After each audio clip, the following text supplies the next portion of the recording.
welcome to a brand new episode of the official Capcom Pro Tour pre-show, led by none other than Big Hollywood Rob TV and none other than my boy Brian, the top influencer in the game today. Mustache or no mustache, Balrog or no Balrog, underwear or oh no, I'll talk about your you know when you were talking about the thing you were planning for your intro to CEO, and then you right.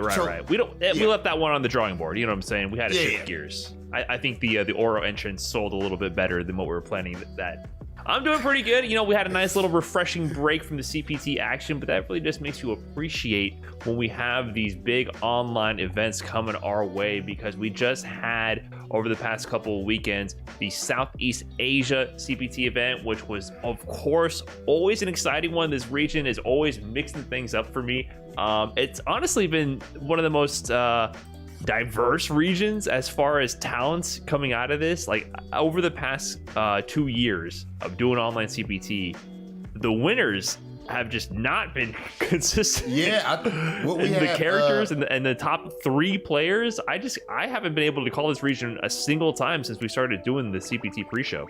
And Brian, speaking of pre-shows, you know, we can't bring up ours. We can't bring up No Neutral without naturally bringing up our Japanese counterpart, our family over there at Capcom Fighters Japan. Much love to all of you guys, and of course to all of the Japanese fans for showing love to No Neutral all this time. But Brian, the point that you bring up there, bro, is actually phenomenal. I remember off top, I can say SKZ, the Bobby Fischer of Street Fighter. I remember him winning with his Seth. And I remember Oswald, I want to say Oswald won as well.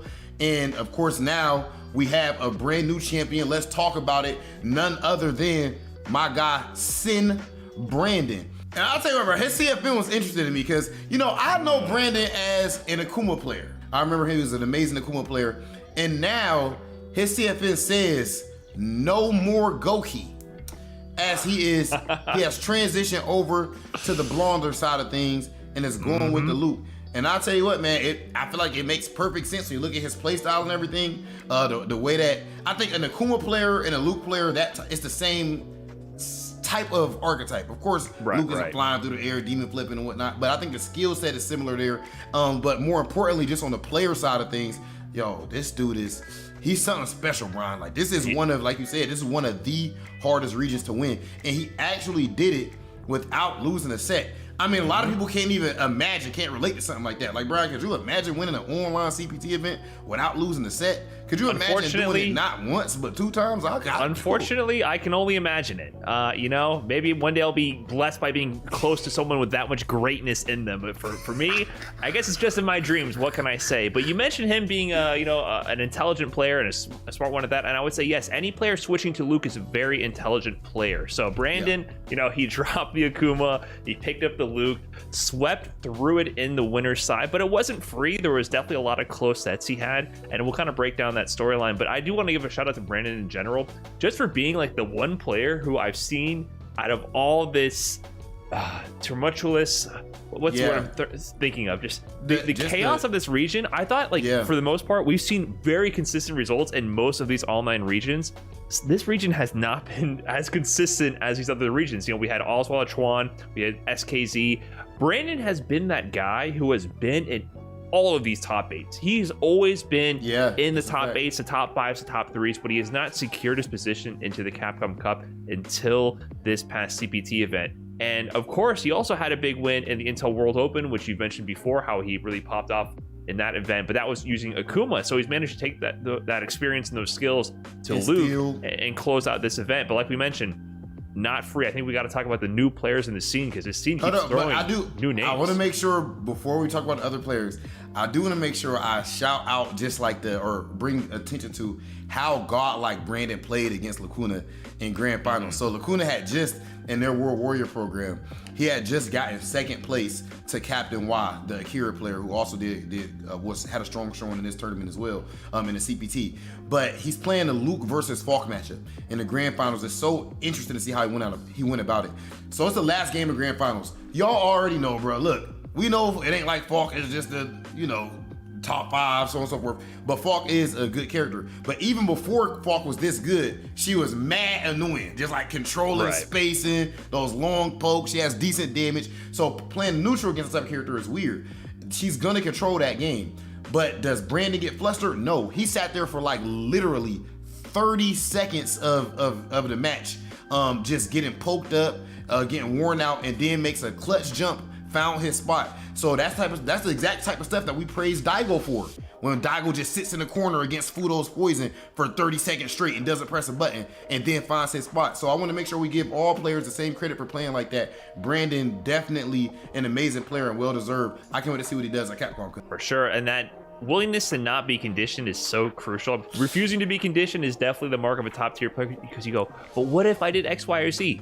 Well, you didn't. You did A, B, C, and I countered it, you know? So Brandon definitely knows how to play the mind games, even in dire situations. But you mentioned the player I wanted to bring up, because the storyline going into this was definitely decided the weekend before with the World Warrior program, because we saw two players in that grand finals that played a key role in this tournament, Captain Y and Lacuna C. Captain Y actually closed out the World Warrior for this region and won the first one, and Lacuna C was in there in grand finals and took it to a 3-2 set finish in the grand finals, but ultimately Captain Y closed it out. Lacuna C, repeat grand finals appearance, this time against Brandon, once again losing 3-2, so close to getting that first place victory. But this Falk player, this was the guy who was not on our radar a year ago, right? Warlord ranked Falk, doing work in these tournaments. He went to losers like round 1 or 2 of the CPT event. We've always talked about the statistics of how rare it is to win an event from losers. He didn't get to win, but he brought it so close, and to go that far from loser side, to run it all the way back in order to get into that grand final position, just shows the level of play and consistency he has. I mean, some people go to losers round 1 and they go, oh, that's it. Bro, because your whole mind could just get fried at that point. Like, man. And honestly, I feel like we've all been there before too, where like you lose a match that you just were not supposed to lose. Like even the person you played wasn't expecting to win. And it's like, bro, I mean, I've experienced times like that where it's like, actually, DQ me open last year. I was like, I swear to God, I was ready to DQ me. I've been ready to not even play it. You look at all of the matches you gotta play, and it's like, bro, oh my God, I don't even want to play no more. So it's definitely a moment where you got to take that deep breath and just buckle down and get it done. Once you get in the momentum, I think you remember, like, wait a minute, I'm nice, you know?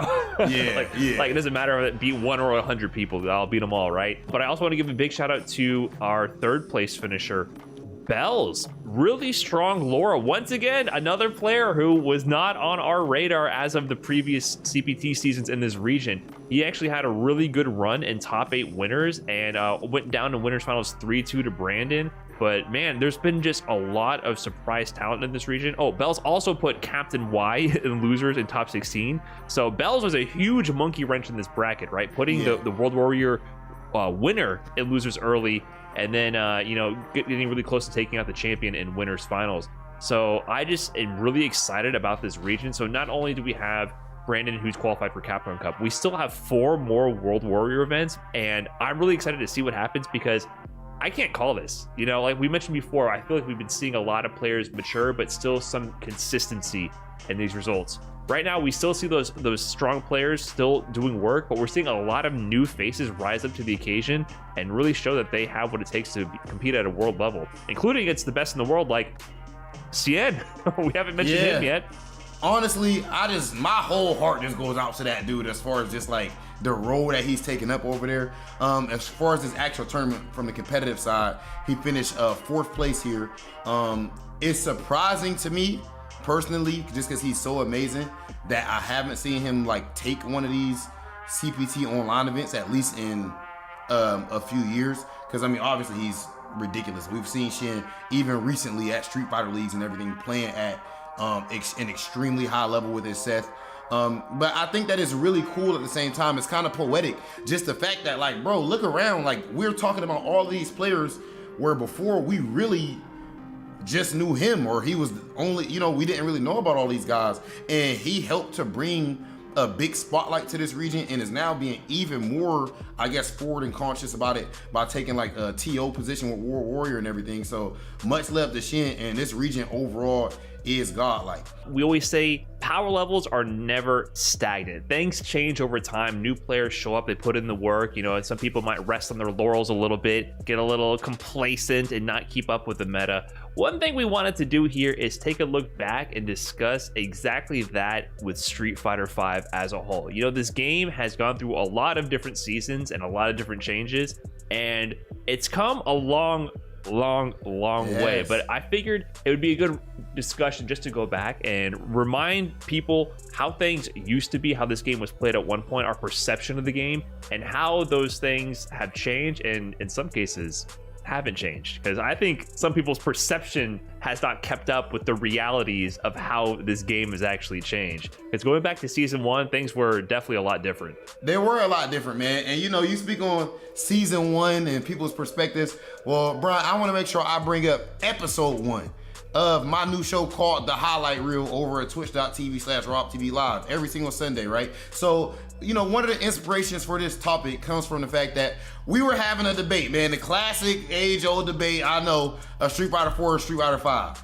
And look, all I gotta say is Sanford was on the show. Shout out to the OG. So you pretty much know the energy that we had going to that. It was me, Sanford, Adam, and Chris Tatarian, right? So you had the 2 Street Fighter 4 guys, the 2 Street Fighter 5 guys, pretty much, right? Of course, me and Adam and Street Fighter 5 guys. And I feel like it was quite clear, right, in my opinion, that there was a lack of keeping up with the times when it comes to the truth about Street Fighter 5 right now. So we can start off with this one right here. Crush counters. That's one of the things that was brought up as like a, I guess, indictment or a black mark on Street Fighter 5s in a neutral game, right? So I personally, wholeheartedly will say, I fully disagree that crush counters are at all a problem in Street Fighter 5. Now, to be honest, I would specifically say I like the existence of crush counters. I don't care whether they exist or not in neutral. Like, it doesn't really affect me. I don't really mind. But as far as the fact that you get to punish DPs even harder, if you're a character, especially before the scaling change, if that's the optimal thing for your character, right, I think that's cool, right? So it adds more risk to doing a DP. I even like the fact that it builds V meter and everything, but more importantly, it's just not busted, because throughout Street Fighter 5's history, what's happened is like the hurt boxes have extended on a lot of these buttons, right? Before, bro, remember they've toned it down in general, bro. You remember Karen's season 2 stand heavy kick? It was 10 frames. I thought I was mad nice, just smacking that button with no hurt box, crush countering everybody. Like, it made no sense. Well, listen, you're talking about season 2 crush counters. You're talking to the season 2 crush counter guy himself, man. Season 2 Balrog, that was one of the big changes going into season 3. They shaved off like, they tacked on like a couple extra frames of recovery. They shaved off the hitbox so it doesn't reach quite as far. And then the crush counter combo, not only did they add scaling to it so it did less damage, they completely removed the combo route in season 3. And I think that was deemed an overcorrection because they added a supplemental combo route after. He used to get the walk up crouch fierce to heavy kick upper with like no scaling on a crush counter, which, yeah, back then that was the strategy. The risk reward was definitely press that button because it was pretty fast, had priority, far range, crush counter to huge damage. But yeah, they took steps to adjust that. So like I said, the range wasn't as far. The reward wasn't as much. Scaling on crush counters is definitely a factor. You mentioned DP punishes. In season 1 and 2, before the scaling was added, usually your optimal punish was from a crush counter. Now, there are some situations where like neutral jumping on a DP, like neutral jumping might still be better than the crush counter. But since then, almost everyone's optimal punish is crush counterless, right? Yeah. Like when you block a DP, the best punish is, if your character is so blessed to have it, is something like a medium counter hit to a heavy link, right? Yeah, that's how Kira's is. Yep. Yeah. But like that, so for the Balrog mains, you know, oh no, our damage is too nerfed now because we don't have that. You know, pour one out for the Balrog mains here, our low damage DP punishes. Yeah, I don't know about that, champ. You just neutral jump punish. The other thing to consider now is scaling on stun, right? There's still that bonus on the first hit of DPs beyond just the crush counter. So if they're about to get stunned, you might do something that hits really heavy. Like with Balrog, you do EX upper, because that one hit is like 180 damage, plus the damage multiplier, plus counter hit. One hit stun, it's a huge damage combo. So the way they changed it with the scaling and all that, it makes you have to think a lot more. Like when you have these moments to get these punishes, you're not just like, I always do the crush counter, it's the best for everything. You're like, oh, if I need V meter, I crush counter. It's a meter building resource. If they're close to stun, I optimize my stun by reducing number of hits and do one hit. If it's just no V meter needed and no resources, I'll do like a non-crush counter hit combo.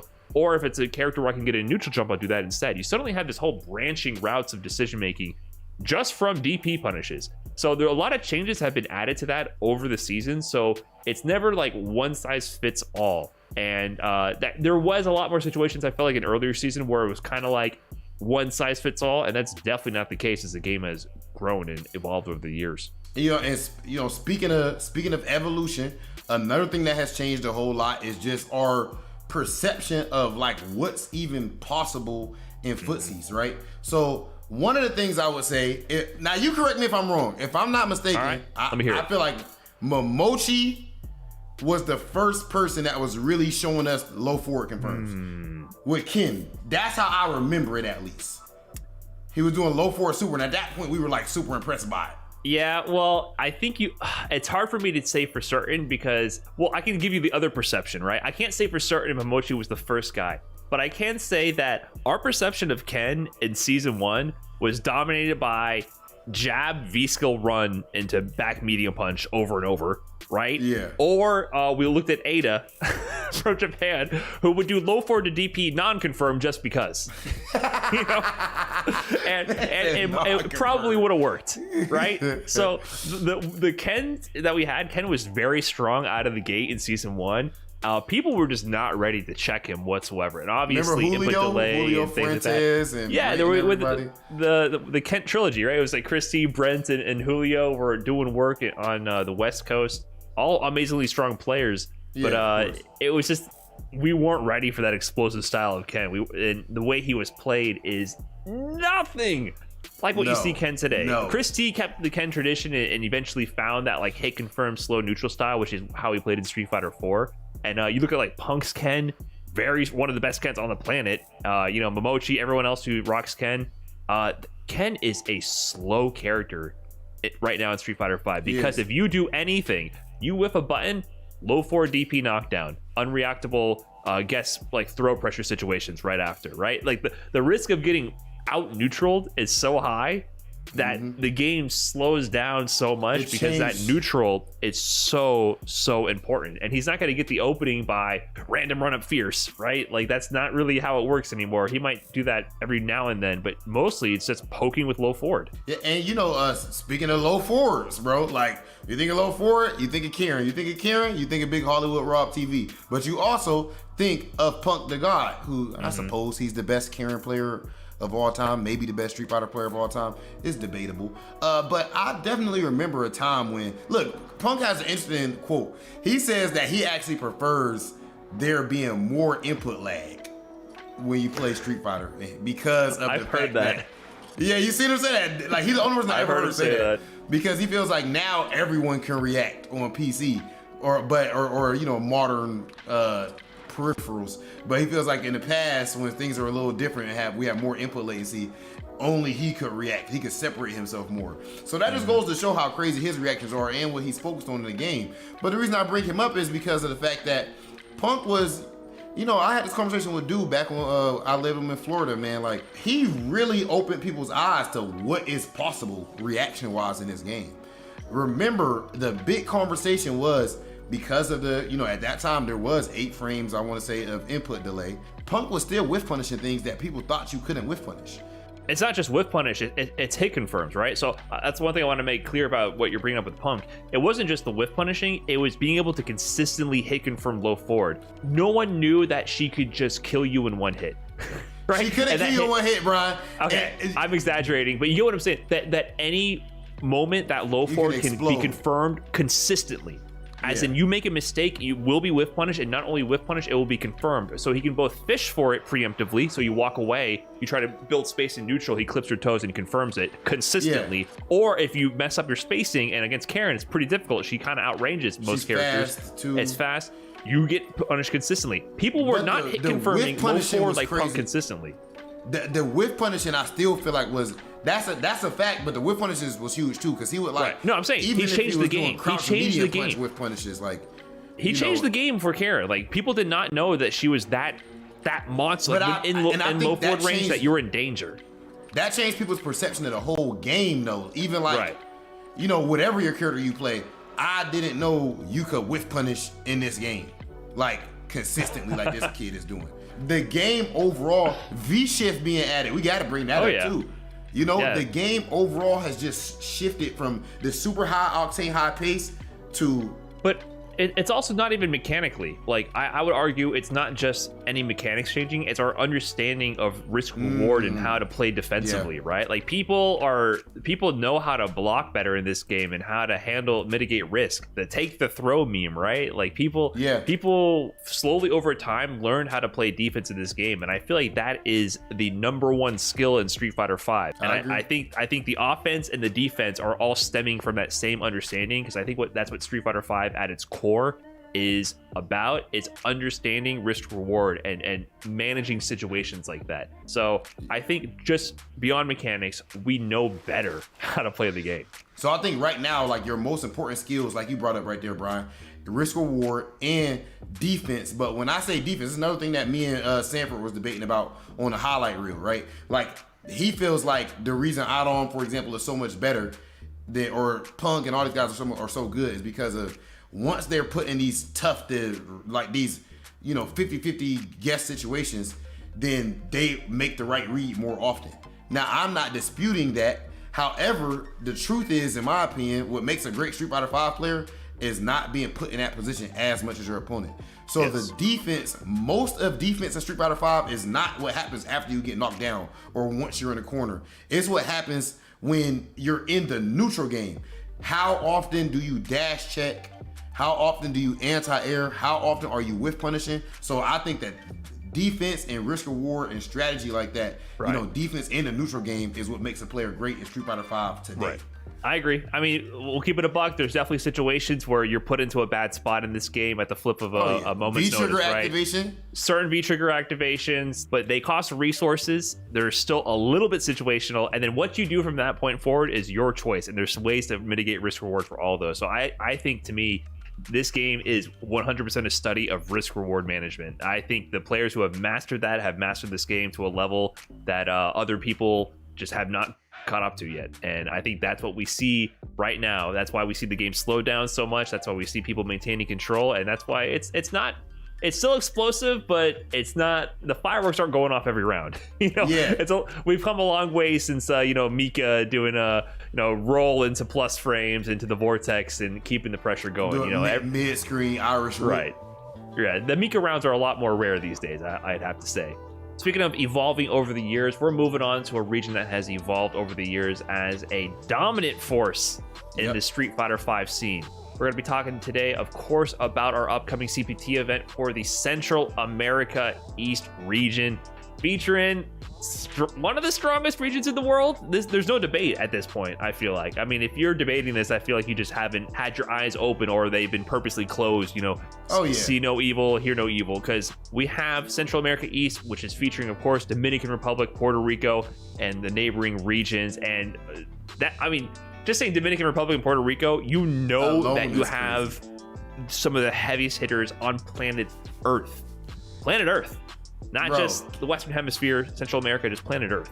I mean, the first player I want to talk about, bro, I'm going to keep it a buck. I don't know if he's from Earth because of the fact that he plays Fang. And come on, bro, who here on our little blue sphere would want to play a weird character like that? But Mono, he makes it seem like a good choice, man, because, dog, he's definitely one of the favorites to win. He's one of the most informed players in the world right now, online and offline. So I would say CEO when he went, of course, and got first place. People were not expecting it, man.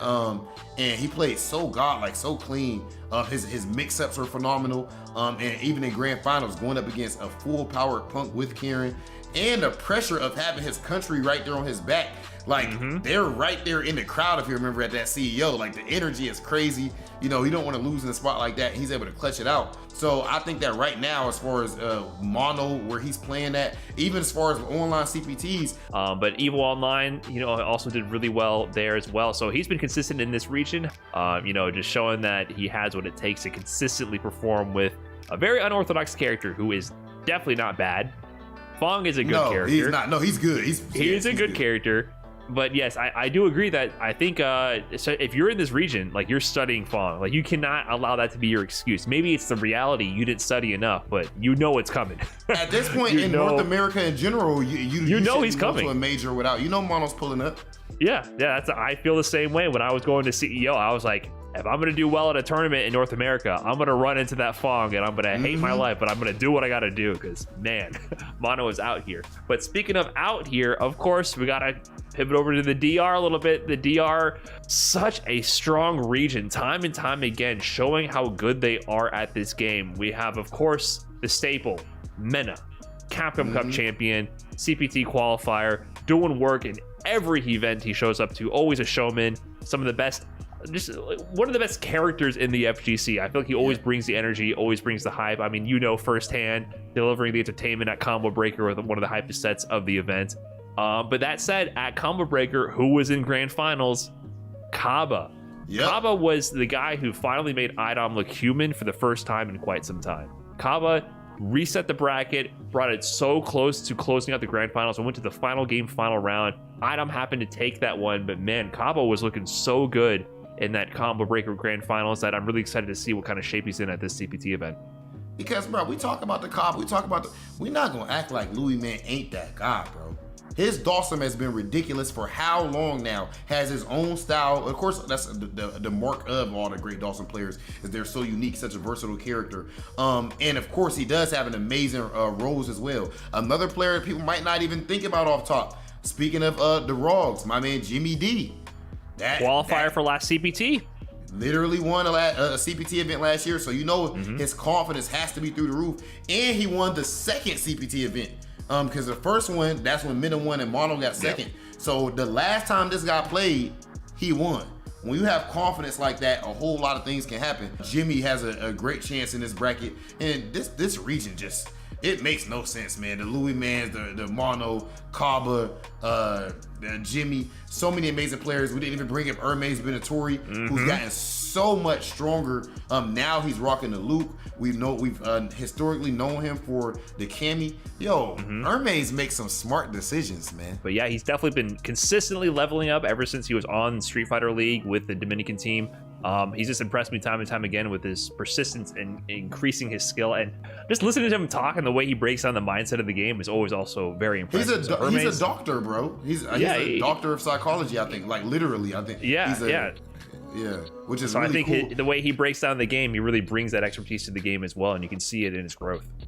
And bro, speaking of growth, for any players that's watching this right now that want to level up their game, make sure you yourself take part in the Capcom Pro Tour. These events are free to enter, and of course, you're going to level up your game and have a good time. Make sure you head over to CapcomProTour.com for scheduling and other details. And we don't only have the Capcom Pro Tour information there at CapcomProTour.com. We also have World Warrior. Of course, we have the monthly events going on for the World Warrior program. So if you want to find another avenue to compete, another way to potentially qualify for Capcom Cup, head over to CapcomProTour.com to see the World Warrior events for your region. They're monthly events for every region all over the world. Find the one nearest you and sign up today. Speaking of being a World Warrior, the players today are competing for their shot at the top 8 to compete with the world. They might be fighting within their region to get into this top 8, but they are fighting for the right to represent their region against the rest of the world. And I'm telling you, the world is watching because they are going to be scared of who qualifies out of this region this weekend. Ladies and gentlemen, we have the top 16 for Central America East coming up next. Yes, sir. Let's go, Brock.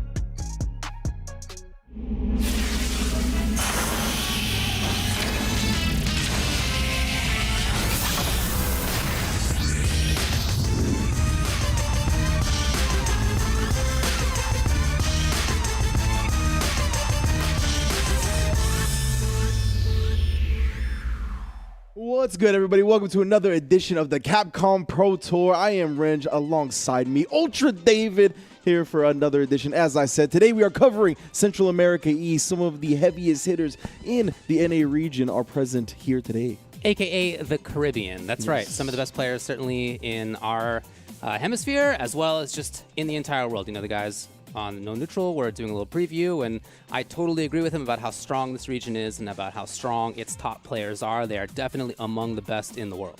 Oh, most definitely. We've already seen Mena show out time and time again, right? Capcom Cup champion. Recently got second place to Mr. Crimson at the event in Saudi Arabia. And in addition to that, I mean, Kaba has looked in prime form. Jimmy DR, Mono has really had some of the best performances he's ever had in the Street Fighter V career. So, yeah, I mean, this scene has not only been flourishing with this game, but throughout its lifespan, and has only gotten better and more prolific.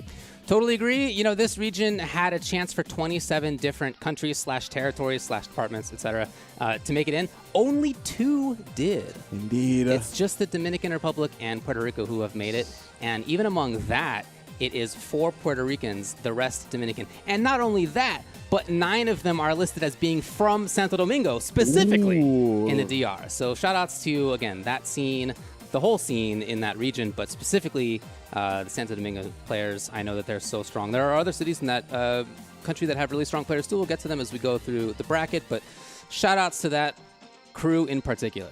Absolutely, and we're going to take a look at the bracket right now. Jimmy DR and Zero Stress starting things off. You already know those are going to be literally boxing gloves being thrown on both sides with a Balrog in the end. Meta RD and Bonus GD, obviously going to be big, heavy-hitting. Command grabs will be a plenty, especially if Meta RD goes with the birdie. Mono and Crossover, of course, the Fong. We'll see how Crossover is ready for it, right? Crossover is one of the heavy hitters in this region. Definitely should be familiar with Mono and his Fong. And then to round it off, which is actually going to be the match we're going to start with, is going to be Kaba and Brian D. Yeah, that's going to be cool. Really not sure what character to expect out of Brian D. He's been playing so many different ones, but again, we'll see that one soon. And then down in the losers side, we have, to start things off, Ajax Fidelity versus Lilo. We're looking for Ed. We're looking for then Cody Boxer, we've seen in the past in particular, maybe Zeku. G-Roy versus Louis Man. I think we should all know Louis Man, one of the best Dawson players in the world. I got some intel that G-Roy is a longtime top-level veteran as well from the DR scene. Then we got Isaac versus Tenryu and Strange Hill versus Isaac to round it out. I'm really looking forward to that one. That's a Ryu versus a Honda. 2 characters that you just don't see very often, but they are both very strong with them. Most definitely, and we are going to be getting to those matches shortly. Well, after the winner's bracket, of course, is lined up, and it's going to be phenomenal matches all day, every day, as this region always brings, so I can't wait to see them show out as per usual, and it's all for the Capcom Cup spot. But in addition to that, we have some money on the line, right? The prize pool each and every time we see the Capcom Pro Tour, that top 4 is getting paid out with a big $5,000, the lion's share going towards that first place prize, of course, which, I mean, is going to be claimed by one of these monstrous players today. It's a big incentive right there, not just monetary, but of course to be able to make Capcom Cup. Lots of big stuff happening in the scene. You know, we have this right now. Of course, next weekend is going to be EVO. That will be another chance to win. Whoever wins EVO 2022 is going to auto-qualify for Capcom Cup as well. It feels so good to hear that again. Absolutely. Yeah, we'll be there in actual person. What a time coming back. Yeah. But look, as you said, we're going to be starting out with the bottom side of that winner's bracket. We're going to be going to Kaba versus Brian D. Take a look at the players here. Kaba, you know him as a Guile player. He's just one of the best players in the world. So strong. He's had so much success all around the world. And then Brian D, you know, this is a very strong player as well. Has had a lot of success in this region. We see him with the Luke lined up right there. But like I said, in the past, it's been Guile. He got 3rd at Central America East 2 last time. He got 13th at Central America East 1. So he's got a lot of stuff going for him as well. All right, yeah, both heavy-hitting competitors right here. Let's hear from Kaba, one of my favorite players in the entire world. It is a question of being able to execute everything I have practiced without any problem, because I know that Brian also prepared himself, and they are going to be able to witness an incredible match. Good luck, Brian. And that is what it comes down to, right? When you prepare at this high a level, when you really grind day in, day out, it's all about executing the game plan, especially when you're on the level Kaba is. A lot of the times, it seems like the man's decision-making is super on point. His game plans are foolproof. It really just comes comes down to being that right moment and making sure that he doesn't flub up the game plan. Exactly, yeah. And when he's at his top level, it's just very, very few people in the world can take him out. As they get into this, just a reminder that it's going to be a first to 2, as it is always on these top 16s. And we are going to be getting into it right away. You know, Kaba also said, we asked everybody for a fact about themselves. His fact is, I like dogs. Oh, a dog person, That's my cool. man. He also says, my friends are incredible. Okay, I mean, look at that. What a wholesome gentleman this is. Right? I just, You know, how can you not root for that guy? He's being a little counterculture right now with Stray being out. The cats are all the rage, you know what I'm saying? But I appreciate that as a dog person myself. Shout outs to cats. But, you know, the dog's got to get some love with Stray being all over Twitch right now. But it looks like, oh, the G from Kaba. As Brian D, one of the characters he did have listed as playing heavily is Guile. So Kaba looking like he wants to avoid the mirror and does so. Interesting. Yeah, when I've seen Brian play in the past, it was with Guile, but he told us it was Luke. It's not, as you see. Now, I've seen Kaba play G as well. It's not the first time I've seen him play this character. You know him best as Guile, of course, but his G is always legit when he shows up with it. Got far reach in there, but yeah, definitely interesting to see Kaba go with this character in the matchup, right? Obviously, once you get that leveled up, you can kind of bully in the fireball game a little bit better than other characters. Yeah, he's got the entry fireball tools, he's got great buttons, and he doesn't need the whole charge, so he can be walking around. He's got his own good projectile, ways to get through projectiles. And he's the president, so he outranks the Air Force members. You know what I'm saying? You can command him what to do. Yeah. That is an order, sir. Oh, but he gets caught trying to shimmy there, and great protection from the escape on the corner. Yeah, for Brian, he's able to get out of the corner. That's a good result, if nothing else. Although not for long. Offensive V-Rev, stuck there. Exactly. He wants to lock him down in this corner here. Save the bar? Yeah. It wasn't going to kill, I guess it's his thought process. Yeah, maybe you're going to find another one. The next one will definitely kill. Keeps trying to sneak in these jumps to escape, hoping that Kaba will commit to a fireball or some big button on the ground, but lying in wait with that crouch fierce. Round 2 here on the Street Fighter Duel stage. Kaba, just like in the last time. Yeah, directly through the projectiles. He's got the quantity even faster, actually, this time than last time. Yeah, we already here once again to show the intel is being processed at a very fast speed with Kaba. Oh, they got the level up. Oh, yes, it is not your turn. You can't hold up on that either. It is a true meaty. We're already at level 3 president. Oh, nah, got caught flinching. Showing him the stars. How are we going to follow this up? Ooh, that was a fat chunk. I wasn't expecting him to kill with that, but most definitely has the proper G combos on deck. 1-0. It's just went exactly how he wanted to. He got the corner like instantly. Within the first 5 seconds, he was already in there. And then the meaties, once G's there, doesn't matter if you have a reversal or not. Once G is there, he's got the knockdown. He's just so scary. You know, if you guess wrong on anything, it's going to be a ton of damage. You're going to be right back in exactly the same position afterward. Yeah, and Kaba does such a great job kind of managing that space when he's in the corner as well, kind of taking those moments of hesitation to watch for the wake-up flash kicks or any type of reversals, and he just has such clean pressure when it comes to pretty much every character he plays. And you can see right there, doing a good job of adding to the arsenal, right? As you mentioned, he's had the G for a while, but I like players continuing to build their arsenal of characters. It's so important in this game with players continuing to have different characters that they can pull out in high-level situations. You need to give yourself the best chance to win. As my man Logan-san would say, it starts at the character select, right? That's where the matchup really begins. So you got to make sure you are deadly there as well. And I mean, Kaba busting out the G, showing why exactly he picked it against the Guile. Now, speaking of the arsenal, it may be that Brian's going back to character select here. Again, he told us that he's got all these characters up his sleeve. We see the Guile right there, but he said that it could be Luke. It could even be Boxer or Rashid is what he told us. But what's he got? Has he made the change? Luke. Luke indeed. Okay. Figured as much. Good stuff for the Switch, right? Obviously, the Guile didn't really work out very well, so I'm glad he's going to the Luke. Trying this up against the G, and we'll see, of course. This does give Kaba kind of like the character select advantage now, because he'll be able to counterpick with the Guile at the end, if it so gets to that point. Ryan, you see, already prioritizing loading up with the V skill, trying to bully him with those fireballs. Again, pretty much no travel speed on those bad boys. You got the hit scan. Exactly. So much more difficult to contest than the Sonic Booms. He's got the benefit of not needing to worry about charging. We see as a result, he's much more about forward movement.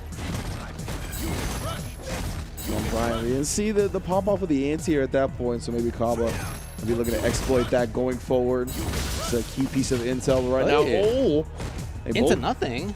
Yeah, both trying to pop off at that spot.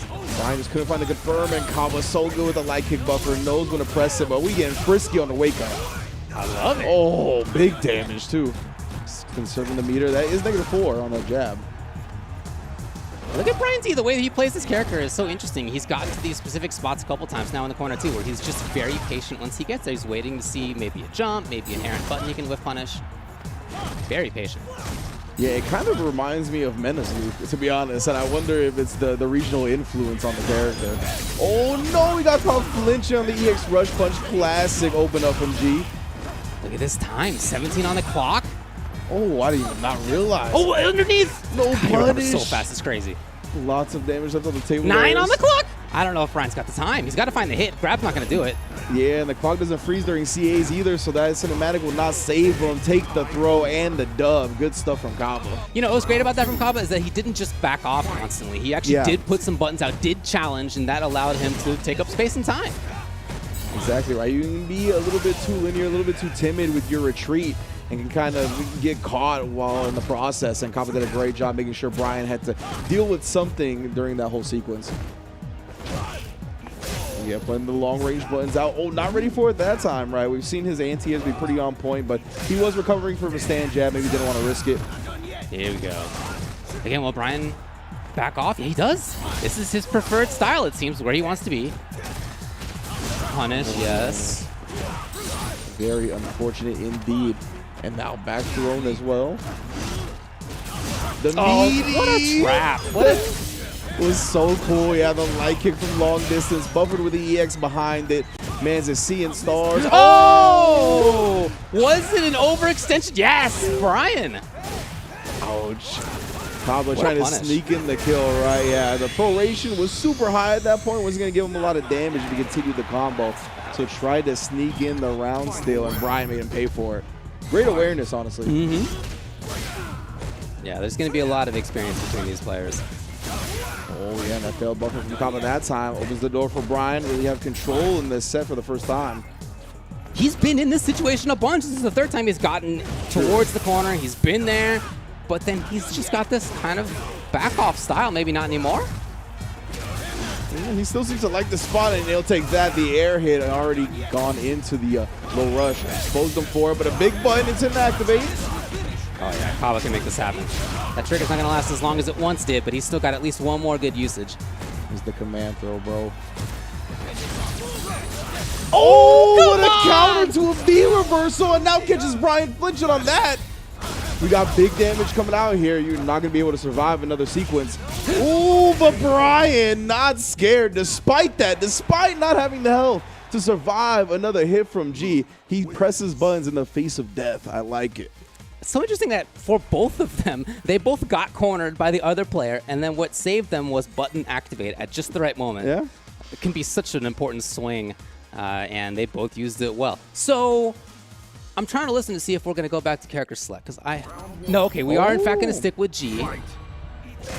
All right, Kava. Yeah, again, this is 2 out of 3 territory here, so Yeah. locked in for the rest of the set. Tried to sneak in a double level up, but he'll pay for the second one. Yeah.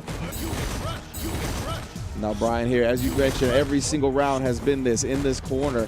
This time actually corners himself trying to jump over. I'll take that spot back, and Kava's not showing the crouch fierce as he once did. Not quite there. What a whip punish on Kava. And he's got the corner. He willed that whip punish into existence. Oh, he backed off, but not with the juggle, unfortunately. Yeah, that might have been enough for the stun. Oh, tried for the command throw, but Brian picking the perfect time to wake up. The hesitation on that, and then the walkout. Showing them the Walk of Fame once again. Stars on deck. Kava on set point. Well, for Brian D, he did have a couple other chances they didn't quite get the confirms for. Might be something to consider. Got a knockdown. A little bit more active, too. It's always interesting to see how players kind of adjust their game plan. Oh, in the face of game elimination. Kava having great reactions on the V skill attempt. Yeah, he wasn't busy. Brian was just hoping he would be. There's that down tier. So we're talking about Command Grab finally. Ooh, looked like he just tried for a tricky setup right there. Wanted an ambiguous cross-up, but a good block from Brian. Uh-oh! Big error by Kaba. Brian's got the knockdown. He's got Oki. He's got the corner. Yeah, this is definitely a chance to turn this round around. Already has a life lead, just needs to maintain that screen advantage at this point, but again, he's trying to force these jumps. He is establishing the fireball on the ground first, so I don't blame him. Activate now. How are we going to defend against this? Hey, he's got his own. No, he's too far! And that was a late activation, too. It was definitely going to be tough to convert from that space, but he should still feel empowered. He has the life lead, fully loaded on the resources. And he's been defending well. You can see how intent he is about just blocking this V-trigger out. He does! Yeah. Now, he's got a life lead. He's got the resources. As his back was starting to brush up against that corner, he jumped out, right? He's starting to feel it. Knows how important it is to stay mid-screen right now against Kaba with the time winding down. Yeah, it's on Kaba to find the hit. Brian trying to just weather this storm load. Is he going to punish? Yes, okay. And he can just stay away. Oh my goodness, that sandblast even was a little risky. Hey man, let go of the stick. Okay. Yeah. We're going down to the final round. This stuff from Brian.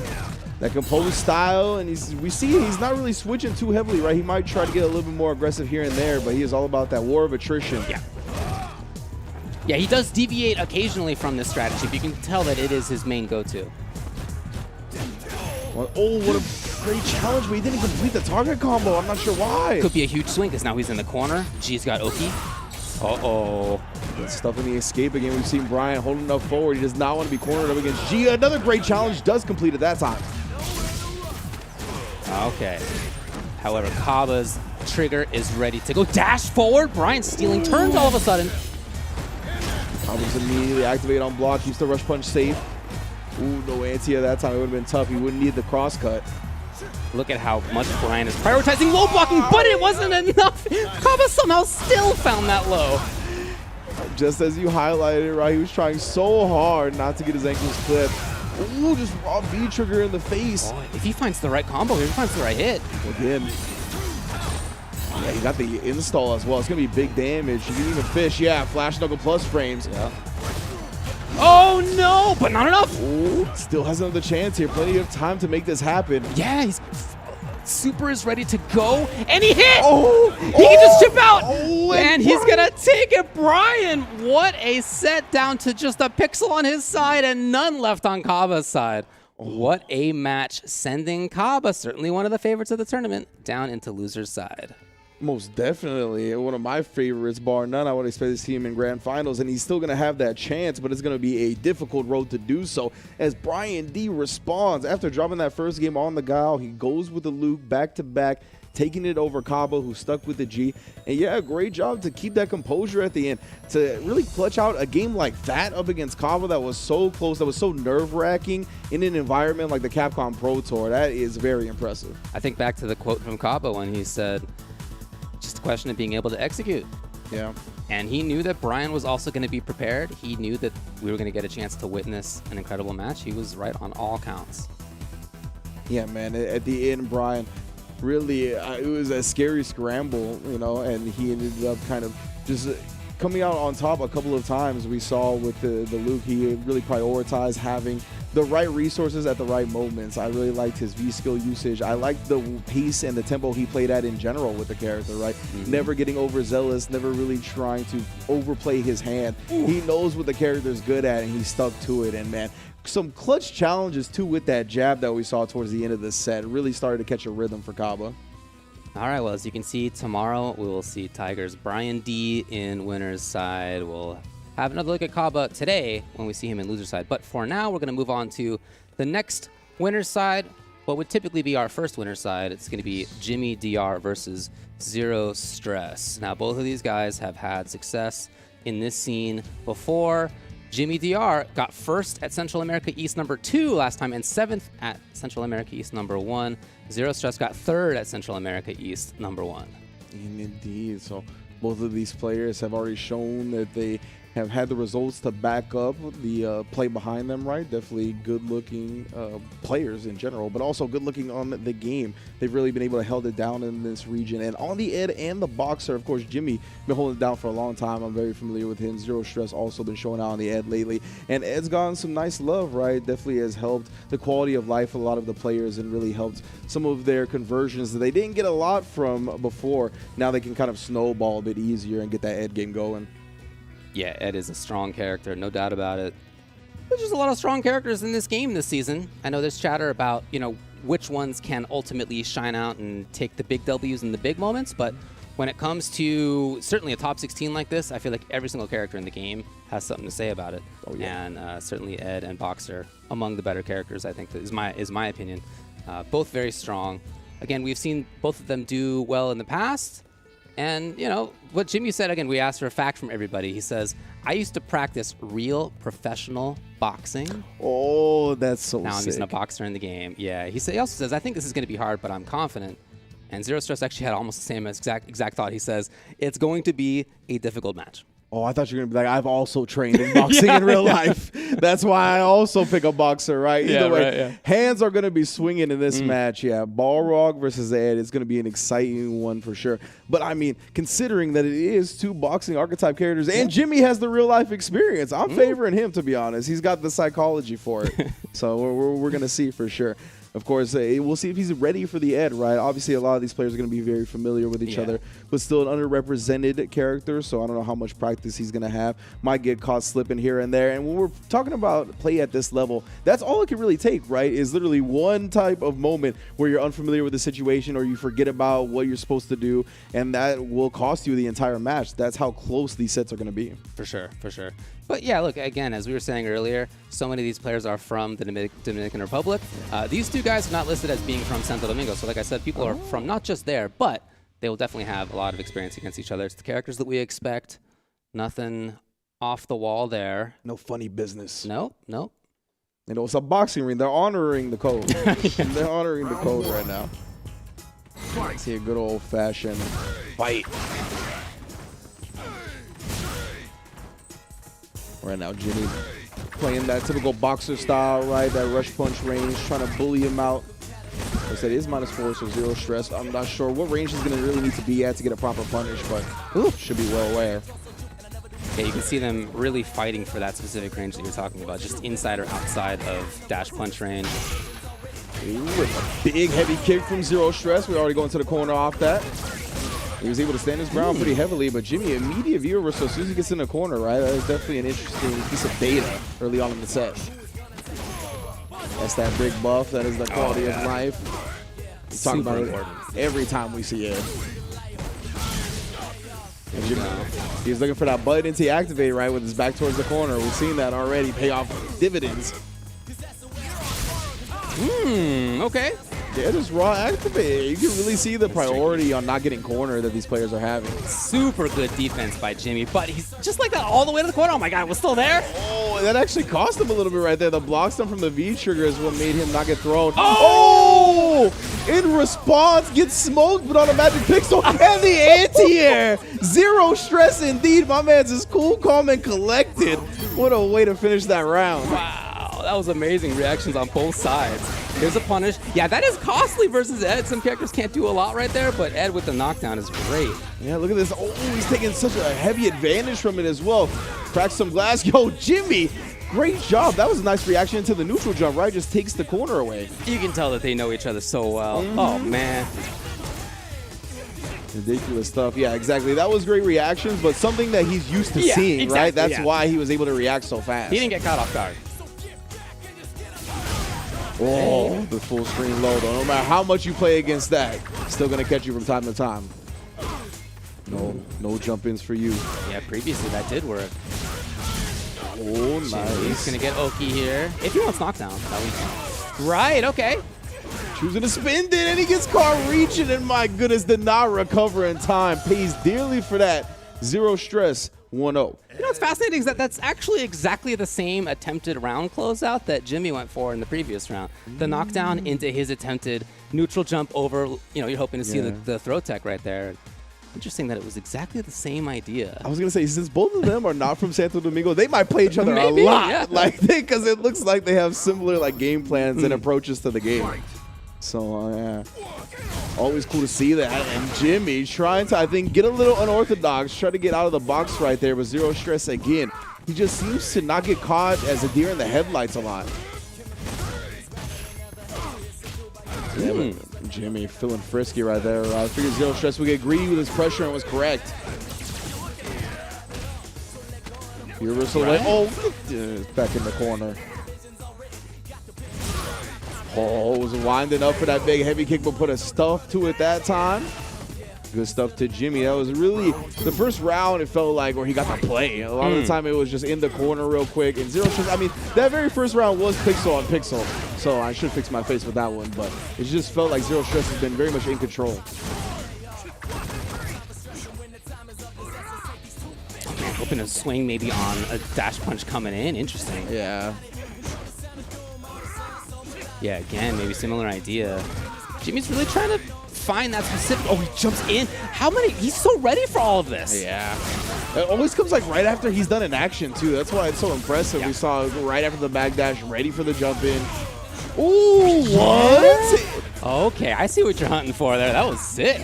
My goodness, I was not expecting it to straight up low crush the low rush punch. But yeah, you can see Ed does that little hop. Yeah, again, just trying to make sure that Jimmy can't do that anything for free.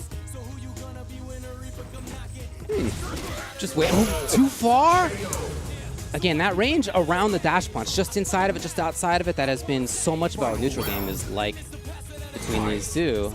You can see Zero Stress getting the better end of it a couple of times. Yeah, I love the way Zero Stress has started holstering that heavy kick towards the end of that round, right? He was like, I'm just going to wait. You're obviously expecting it. He actually got a whiff punish on the rush punch, and then he was a little bit too far for any follow-up, so he recognized that and went into the heavy kick after. Super smart. There it is again. That's really been the neutral for him so far. Jimmy, great job blowing through the projectile. Finally, offensive V-Rev. He's got the corner in this side of the stage for the first time versus Zero Stress's match point. Man, you can see it. Oh, he is really not trying to just throw out the rush punches now. He's respecting what Zero Stress has brought to the table. Okay, now with no V-Reversal, it may be just time to go in. Yeah, Zero Stress is making it happen. V-Rev just built those. Very smart. That's going to nullify the V-trigger. That's actually huge for Jimmy. Zero a little bit content right now to build some that gray life back, right? This has been a very slow, steady round. So with the way the timer is ticking, it's important to have all the life possible. But get gray life cashed out for a little bit. Back outside of that range. Yeah, Jimmy in and out with dashes as well. Oh, crumbles him. He hadn't really brought that out either. The charge Spears finally shows it. Oh, neutral jump. Is that going to be it? It's not quite.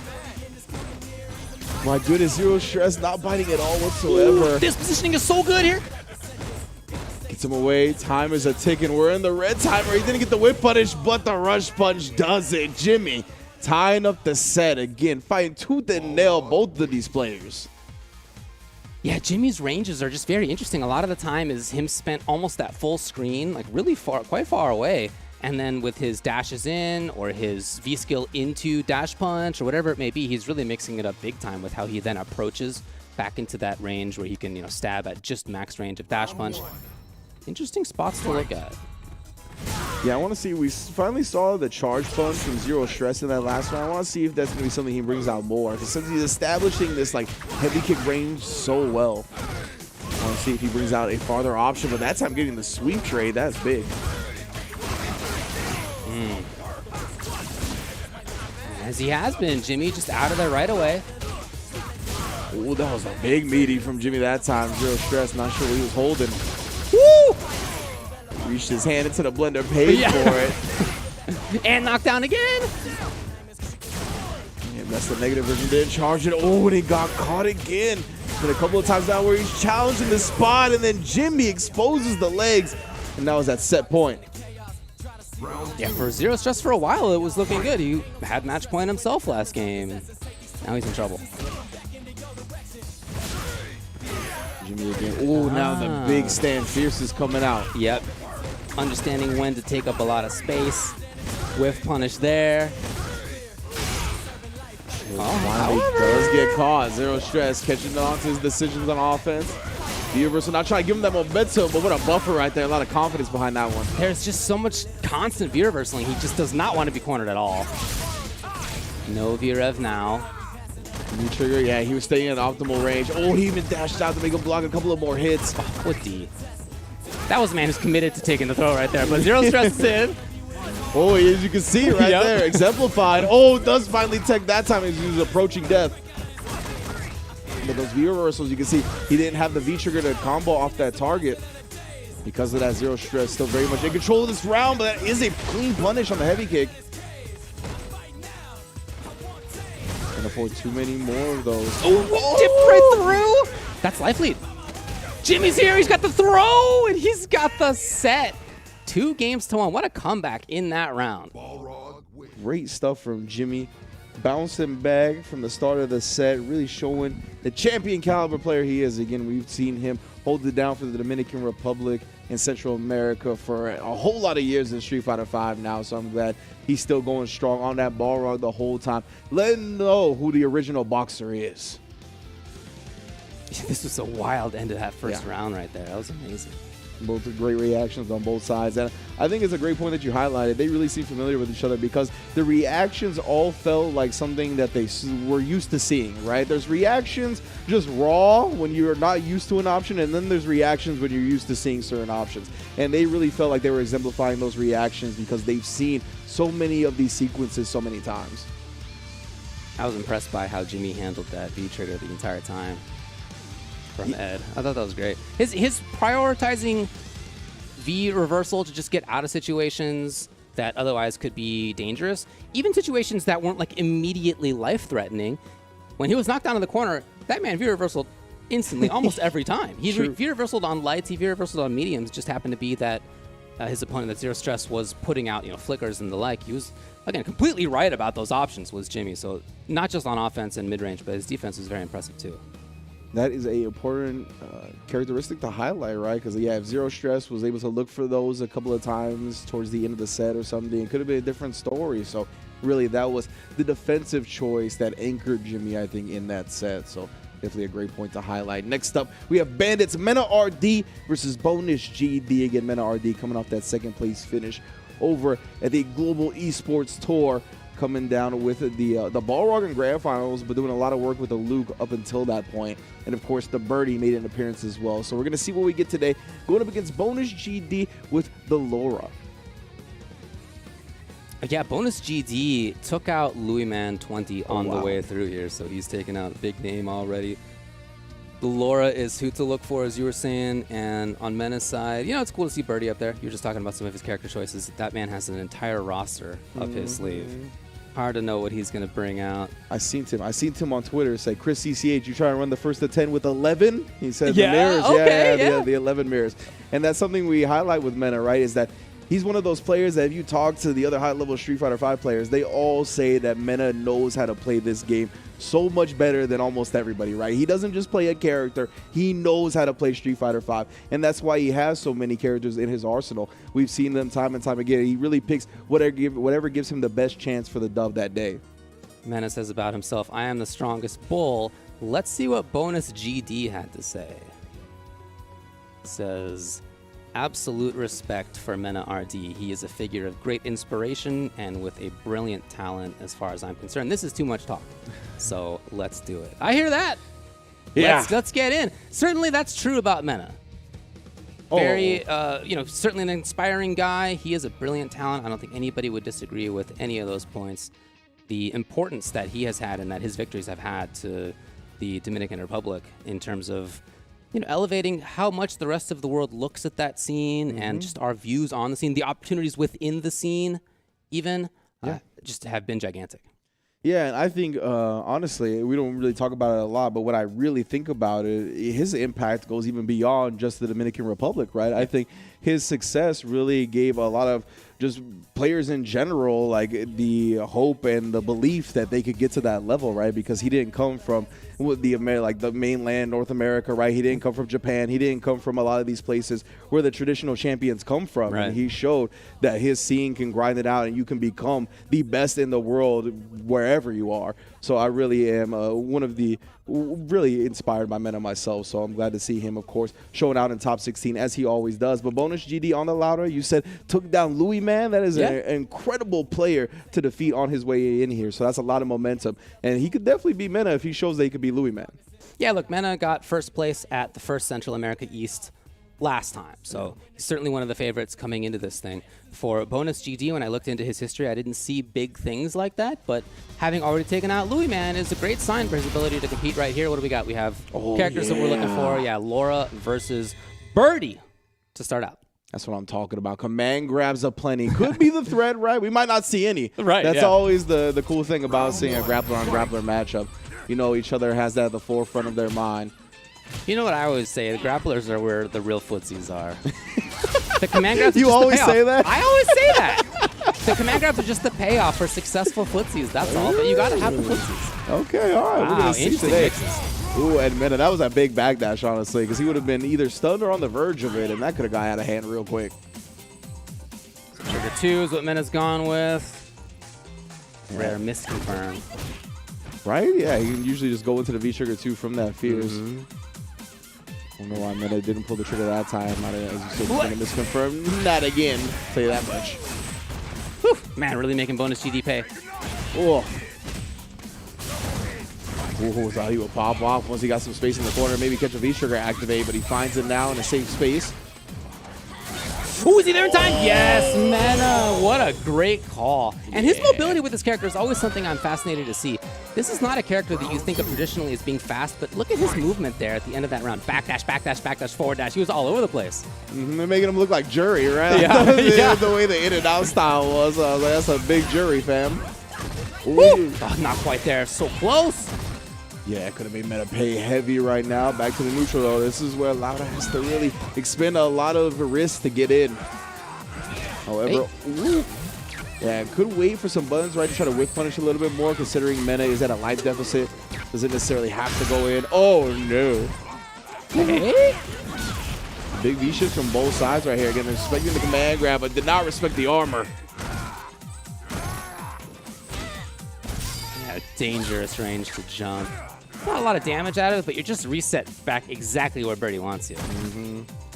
And because of that V-Trigger 2 activation and the fishing for the stand heavy punch, that's why he jumped, right? He's trying to catch one of those, but Mena's just so good at placing them. You can see he doesn't get jumped in on. The one time he did take the disguise, he was out, and the command grab also avoided. Oh my goodness. Ah, yeah. And just the light kick media afterwards. That's what we saw before. And he didn't switch up the game plan. I like that from Mena, showing that he's going to have to just kind of grind it out and play disciplined defense if you want to beat him. That said, the beginnings of both of these rounds have actually been pretty good for Bonus GD, and in both rounds, he was close to getting a stun. Yeah. Now, not close to getting the kill, certainly, but those are, good signs, maybe, that he has the ability to really snowball once he finds the right spot. Yeah, he's putting him on the verge of stun to where, like, if he does end up getting those stuns, Mena's going to have, like, 20% life left at most, right? So, very commanding situations that are just kind of slipping through his fingers. Very different story right now, though, as Mena's in already. But now Mena's got a full game of intel, and it's a different beast. Great V-shift right there, and even resetting with the command throw.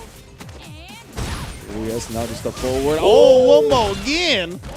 Mena did wake up with something, too. Yo, called out another one, but he had the stun. He wanted the Omega stun. Yes, he wanted the command kill. grab. He would have been able to kill after, yeah. Oh. Okay. So, as a result, Mena's got the life lead. Doesn't really need to do too much. Just sticks out the EX. Why not? Happens to work out. It's match point now for Mena.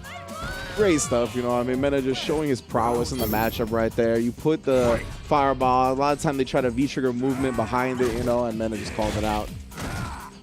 Look at that. Even that little bit of damage with the overhead right there. He just knows when to sneak in these moments to annoy the opponent. Oh, he's putting the low first before the command grab. Oh, one more again. Oh, the Medius with the Mohawk. It's just all working out. Look at this here frozen Bonus GD. Yo. Unfortunate for Bonus GD for sure. Seeing stars, and there's no bigger star in the region than Mena RD. 2-0. Yeah, look, you think back to the beginnings of actually 3 of those rounds. Yeah, 3 of those rounds 3. were Bonus GD doing a lot of great work. Now, I understand the overextension, whereas you're saying he would have just gotten the kill if he was right Yeah. about his reset. Like, Yes. okay, there is a big payoff there. I get it. There's a big payoff there. But, you know, in retrospect, right, he was close and just no cigar in any of those situations for the actual W. Yeah, and man, big props to Mena jumping out of that, because Yes. that was a like an incredible sequence to find yourself in terms of the tempo and the speed. Like, it's very easy to get yourself overwhelmed in those moments and get caught as a deer in the headlights and not hold up on a reset where the Bonus GD was plotting on it. So again, Mena is just an experienced veteran. He's a consummate professional, and he exemplifies that time and time again. There's a little look at what we've seen so far. We know that we're going to see tomorrow Jimmy DR versus Mena RD, and then Brian D, again, we played a little bit out of order today at the beginning of things, will be playing tomorrow as well. Now, either Mono or Crossover will be the opponent. We don't know that one quite yet. We'll find out in a little bit. First, I wanted to talk to you about Street Fighter Duel. Oh, The Duel, Street Fighter Duel. It's the Capcom authorized mobile game, which is available for download in China with a global version. That's coming soon. You can fight along with Ryu, Chun, and Ken against the Suzaku Castle. Further into the Shadowless City, explore the mysterious organization, experience the classic story, and recall all your memories of the original Street Fighter. Got an impressive array of fighting elements. It's got a whole bunch of combos, got an interesting battle experience that challenges your combat skill. The Epic Legends Reborn on mobile. Download Street Fighter Duel now, and let's fight for each other and join the journey with millions of players to become the best fighter.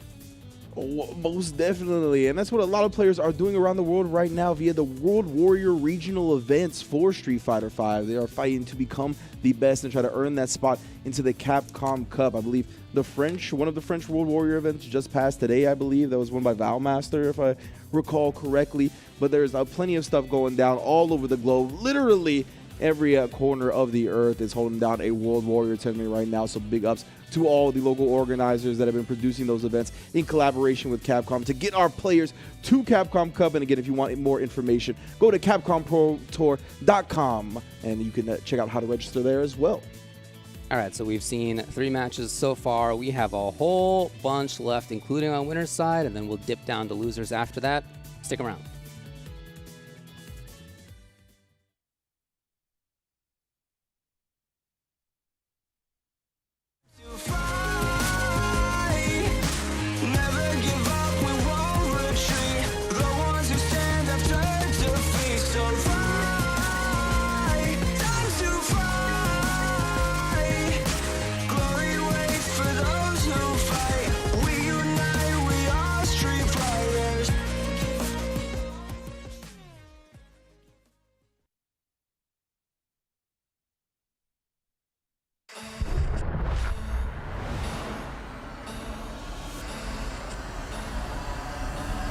Let's begin.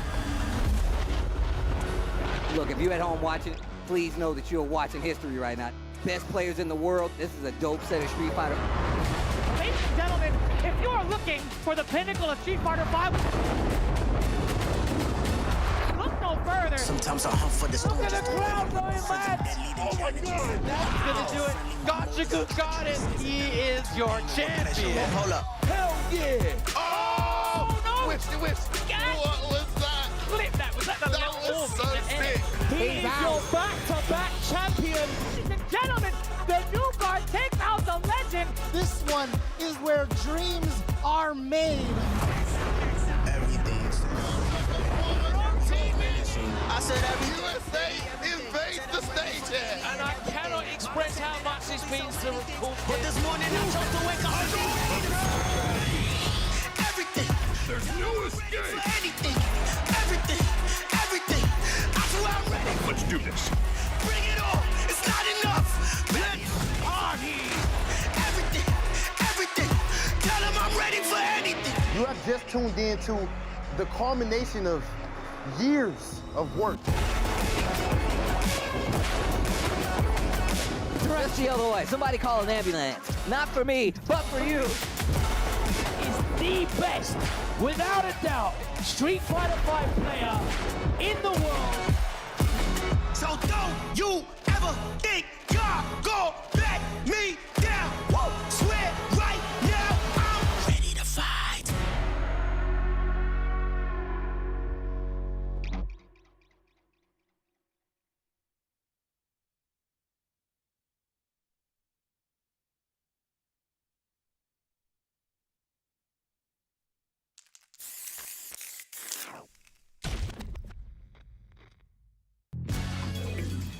Oh yeah, you know I'm ready. Trying to read each other here? At this range, many attacks can connect if you stick something out. The neutral game is very important. Hit them with a stopping bomb. More fuel for the fire. Cook them up. Breaking on them and lay down some damage without giving up ground.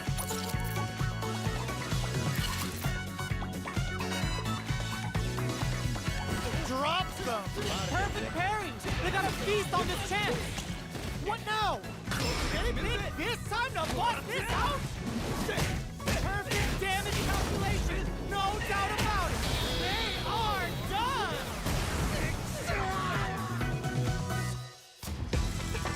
いってみましょう。地上技で差し合う距離、リーチの差を生かすか、それを手玉に取るか。よく見ていた。さあ飛びはしっかりジャストで受け止めていく。体力はわずか、ゲージ差はある。ここはどう出る。インパクトは受け止めた。主導権の奪い合い、どちらが仕掛けるか。受け止めている。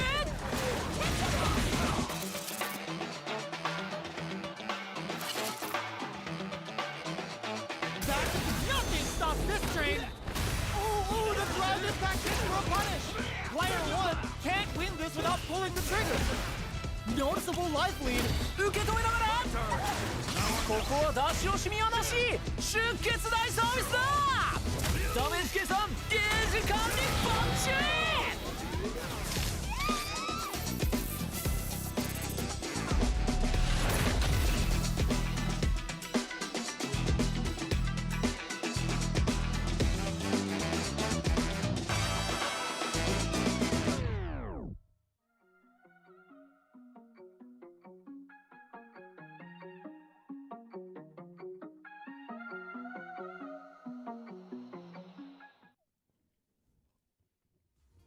We return to Central America East for the CPT Top 16 here in the Caribbean. Ultra David Ringe here. We've now seen 3 matches on winner's side. We're going to continue now with the 4th. Indeed, we got one more to go, right? We've already seen 3 of our tremendous Central American heavy hitters make it into the top 8 tomorrow. Mena, Jimmy DR, as well as, of course, Brian, actually with the upset over Kaba, right? We're going to find out that final member to join them in this winner's side of the bracket, the also privileged side of the bracket, with Mono versus Crossover. Yeah, 2 very strong players. There's a look at what we've seen so far. Now, again, we did a little bit out of order, you know, just things happen to go today. That's okay. Mono versus Crossover now, Red Rooster Mono. So when it comes to Mono's play, look, he's been a top-level player for years. I have been on the record that I felt like he was a Capcom Cup caliber player for a long time.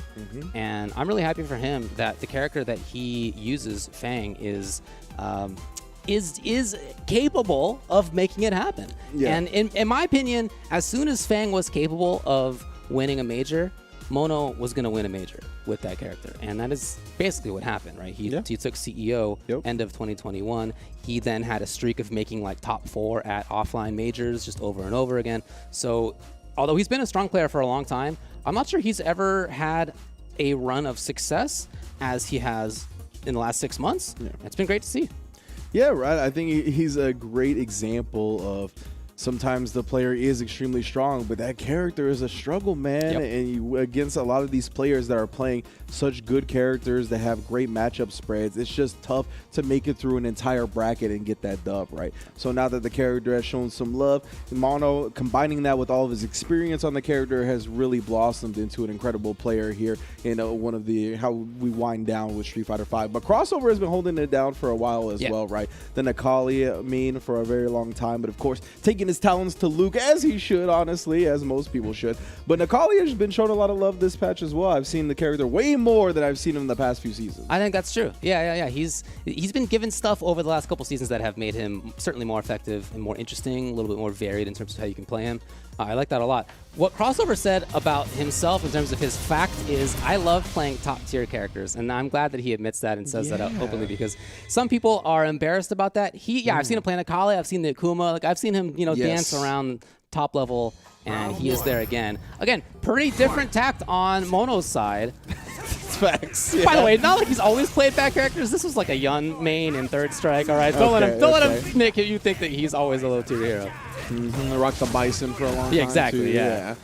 But yeah, Crossover, I mean, in my opinion, top-tier characters tend to be pretty fun. You know what I'm I saying? hear you. It means that they have a lot of options, right? There's a lot of stuff going on. That's legitimately been my actual argument forever. It's been like, bro, the top-tier characters usually have options to deal with most things in the game. Why wouldn't you want that, right? Like, and then it comes down to you as a player, which is kind of what you want at this situation.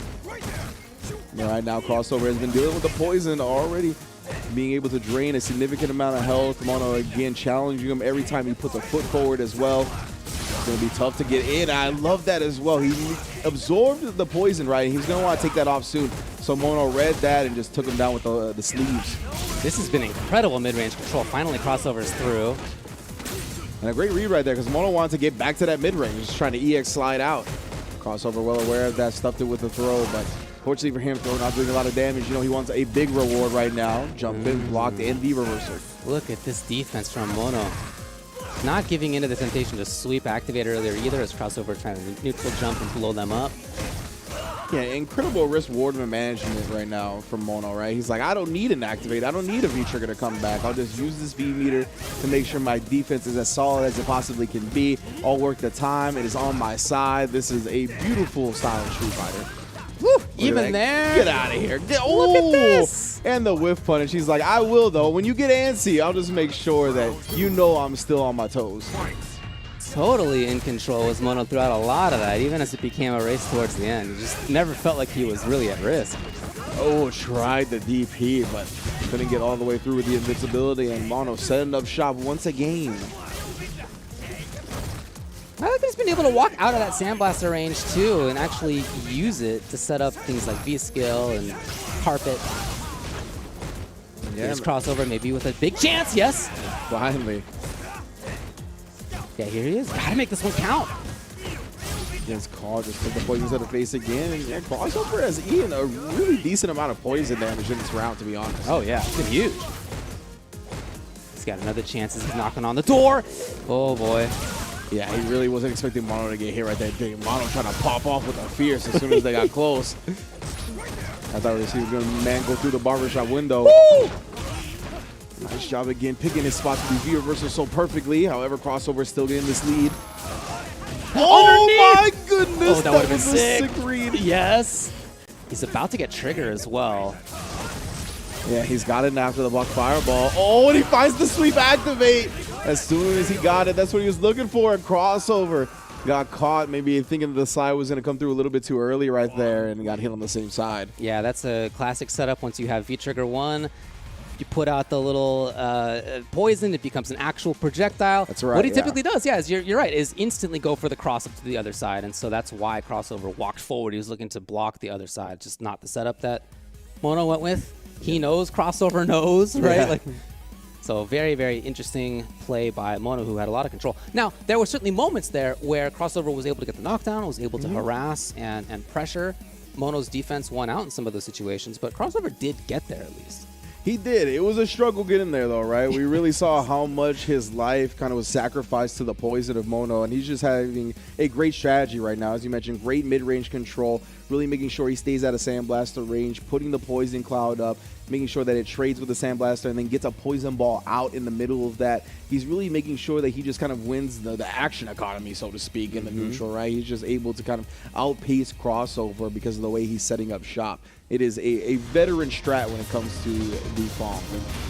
Does he switch? He does to Necalli, yes. Yeah, so Necalli in an interesting space now. faster V skill over the last couple seasons. Faster V skill plus on block EX stomps. Like he's got more stuff going on than you had previously. Obviously, the difference in how his triggers work now. You're right. We're seeing the V trigger 2 from crossover as well. Just to maintain the V trigger as long as possible. Yeah, I like him going into the Necalli in this match just because it seemed like it was going to be tough to play this mid-range war of attrition game, Luke versus Fong, with the way Mono was playing it. So I think this character has a little bit more of a chance to kind of skip neutral, get in with the fast dashes and whatnot. Has a great jump arc on that jump fierce, but right now Mono's just picking right up where he left off. Yeah, I'll say. He's got a huge life lead. Putting up a wall of buttons, backing off. Oh, wow, he still had to block that. I thought he was going to have a whip punish opportunity, but no. And then Mono with the perfect spacing on the EX sleeves, too. Really, really impressive rounds here. Look at Mono just not committing to anything. He is keeping himself available for time. Haven't seen a special in 10 seconds at least. There is finally. And he dashes forward all of a sudden. Yeah, look, the V-skills have been really important for a crossover. They've attacked past where the clouds are and actually been able to attack, you know, without, as Sandblaster does, interrupting those things, just getting there right away. So shout out to someone for moving forward, getting past it. Yeah, great read. Super, super good. Here we go. Oh, no. Yeah, crossover. You can't really afford to leave damage on the table with the way the set's been going. Mono has just been in too much control. He does have the life lead here, but you see Mono, he's content. He's like, there's so much time on the clock. You don't have enough of a life lead to force me to go forward. Really just setting up again, cutting him off at the pass. He's had such good interrupts. And yeah, that's another thing, right? Yeah, he's putting the cloud up to absorb the ground pound in the first place if he does space it right. Okay, crossover finds some hits. Woo! Chases. Trigger's ready. On both sides. Oh, yes. Oh, caught him flinching. Ooh, just V-ships out of that. Ooh! Mono aware enough that he's going to recover in time to get the anti-air. He just knows his character so well at this point.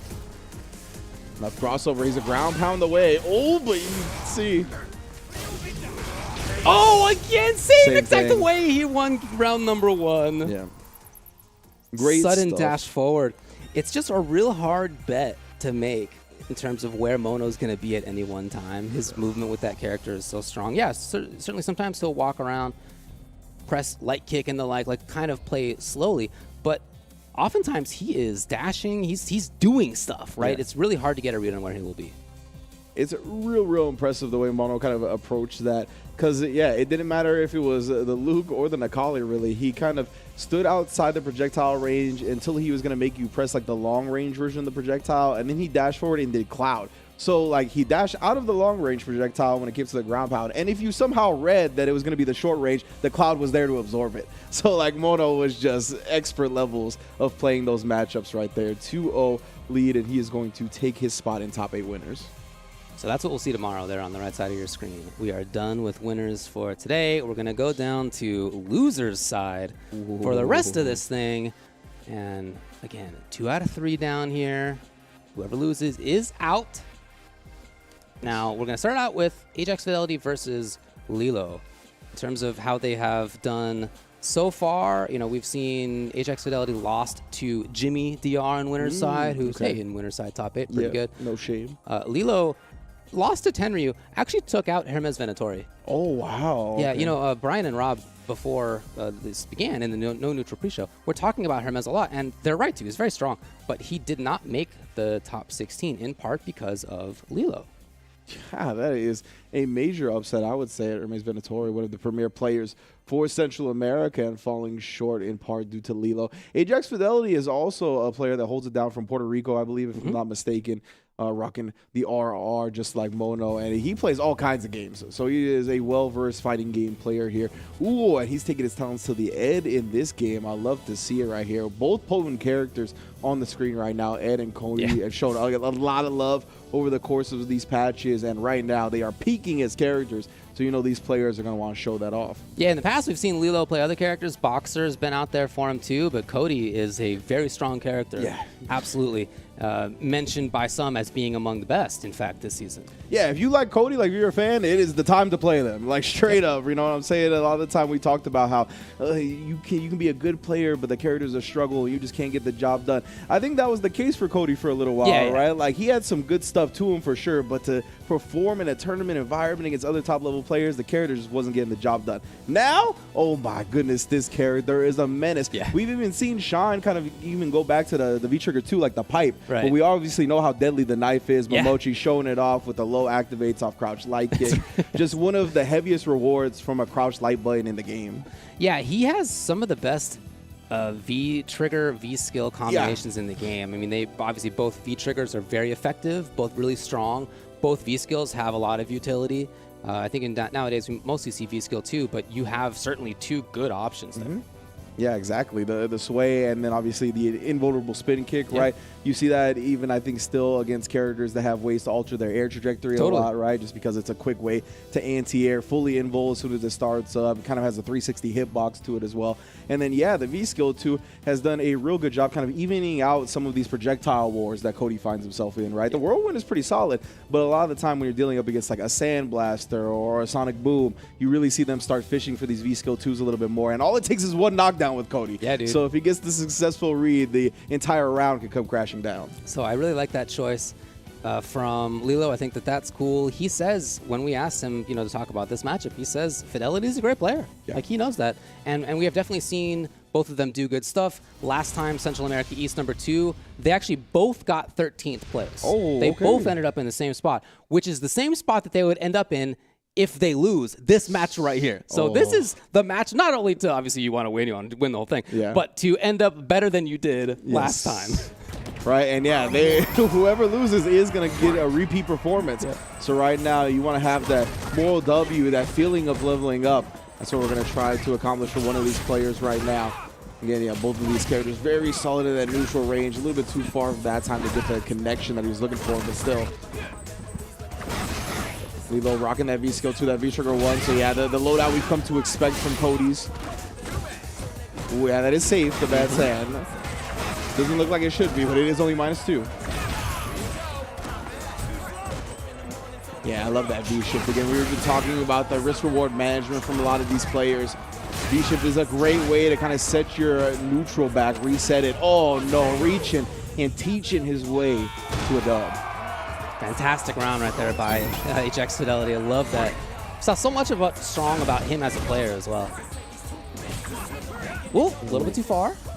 I love the buffer though. He was ready with it afterwards. And yeah, just a raw attempt on the ruffian kick. Maybe an execution error. Did nothing. Oh yeah, that's right. It's dangerous. Just the harassment tool with the flickers. Definitely one of the hallmarks of Ed's game plan. Right now, though, Lilo has dashed up into his territory. Great job from Ajax, not really flinching on those big buttons. Oh, wow, big reads. Oh, yeah, speaking of flinching, though, he trigger active, but that's going to break up the combo. Oh, and then just lies in wait. Not that easy, man, to get out of that situation. Yeah. Cannot escape for free. Okay, here's plus frame activate. Lilo. Oh, no, but yeah, some damage not being converted right there. Still has the knife, though, and plenty of trigger to go, but he's jumping on Ajax, and he has proven that the anti-airs have been consistent right there. The up kicks answering both calls, and now 1-0. Yeah, in both those situations, you could see that Ajax put himself at a spot where that was exactly the right option. Like, he had kind of seen it coming.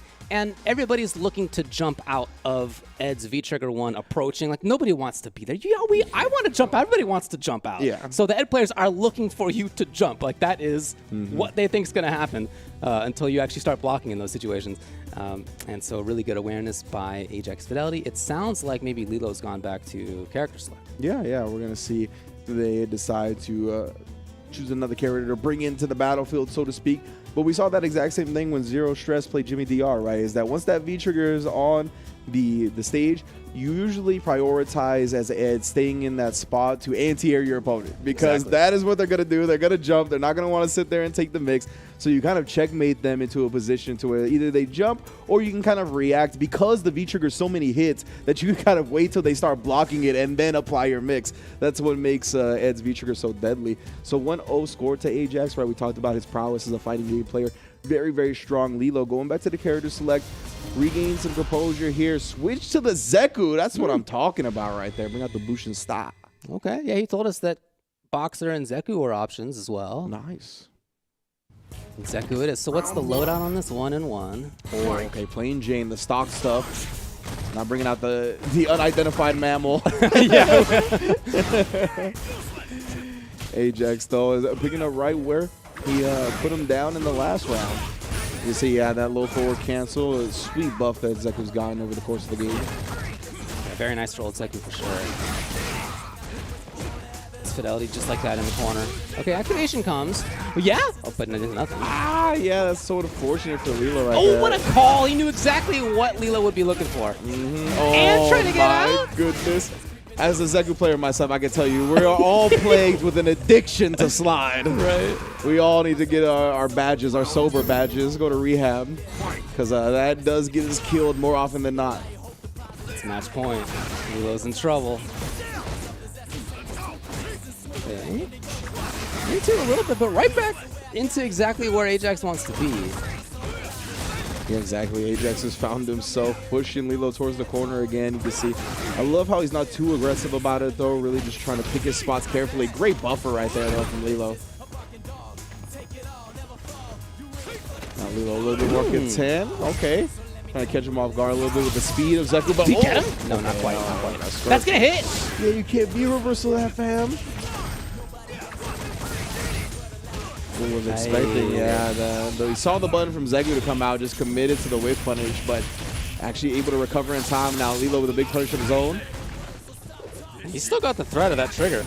Yeah, that's why. Knew exactly where Lilo was going. Is that going to do it? No, not quite. Hold on. Oh, he chased with the roundhouse. I can't believe Ajax Fidelity takes it 2-0 on the strength of knowing exactly what Lilo wanted to do as Zeku slide, activate. Of course, you were just talking about it. If only he was listening. Yeah, that was the thing, right? I was legitimately going to talk about how after the super, as you mentioned, he still had V-Trigger on deck. Yeah, so he went old Zeku, and that's the classic way to get back into young. You do fierce into the young Zeku, but as soon as you get back into young Zeku, we know you want to slide, right? It's just the addiction. It's so good. I understand why you want to do it, but Ajax understands why you want to do it too, and just scouted it perfectly both times and gets to the second round of top 16 losers to face Cobb in a little while. But of course, next up, we're going to have G-Roy versus Louis Man 20. Of course, Louis Man, one of the premier players of the region, has found himself in the losers bracket a little bit early on the back of losing to, who'd you say again? Bonus GD, right? Yeah, on the Lauda.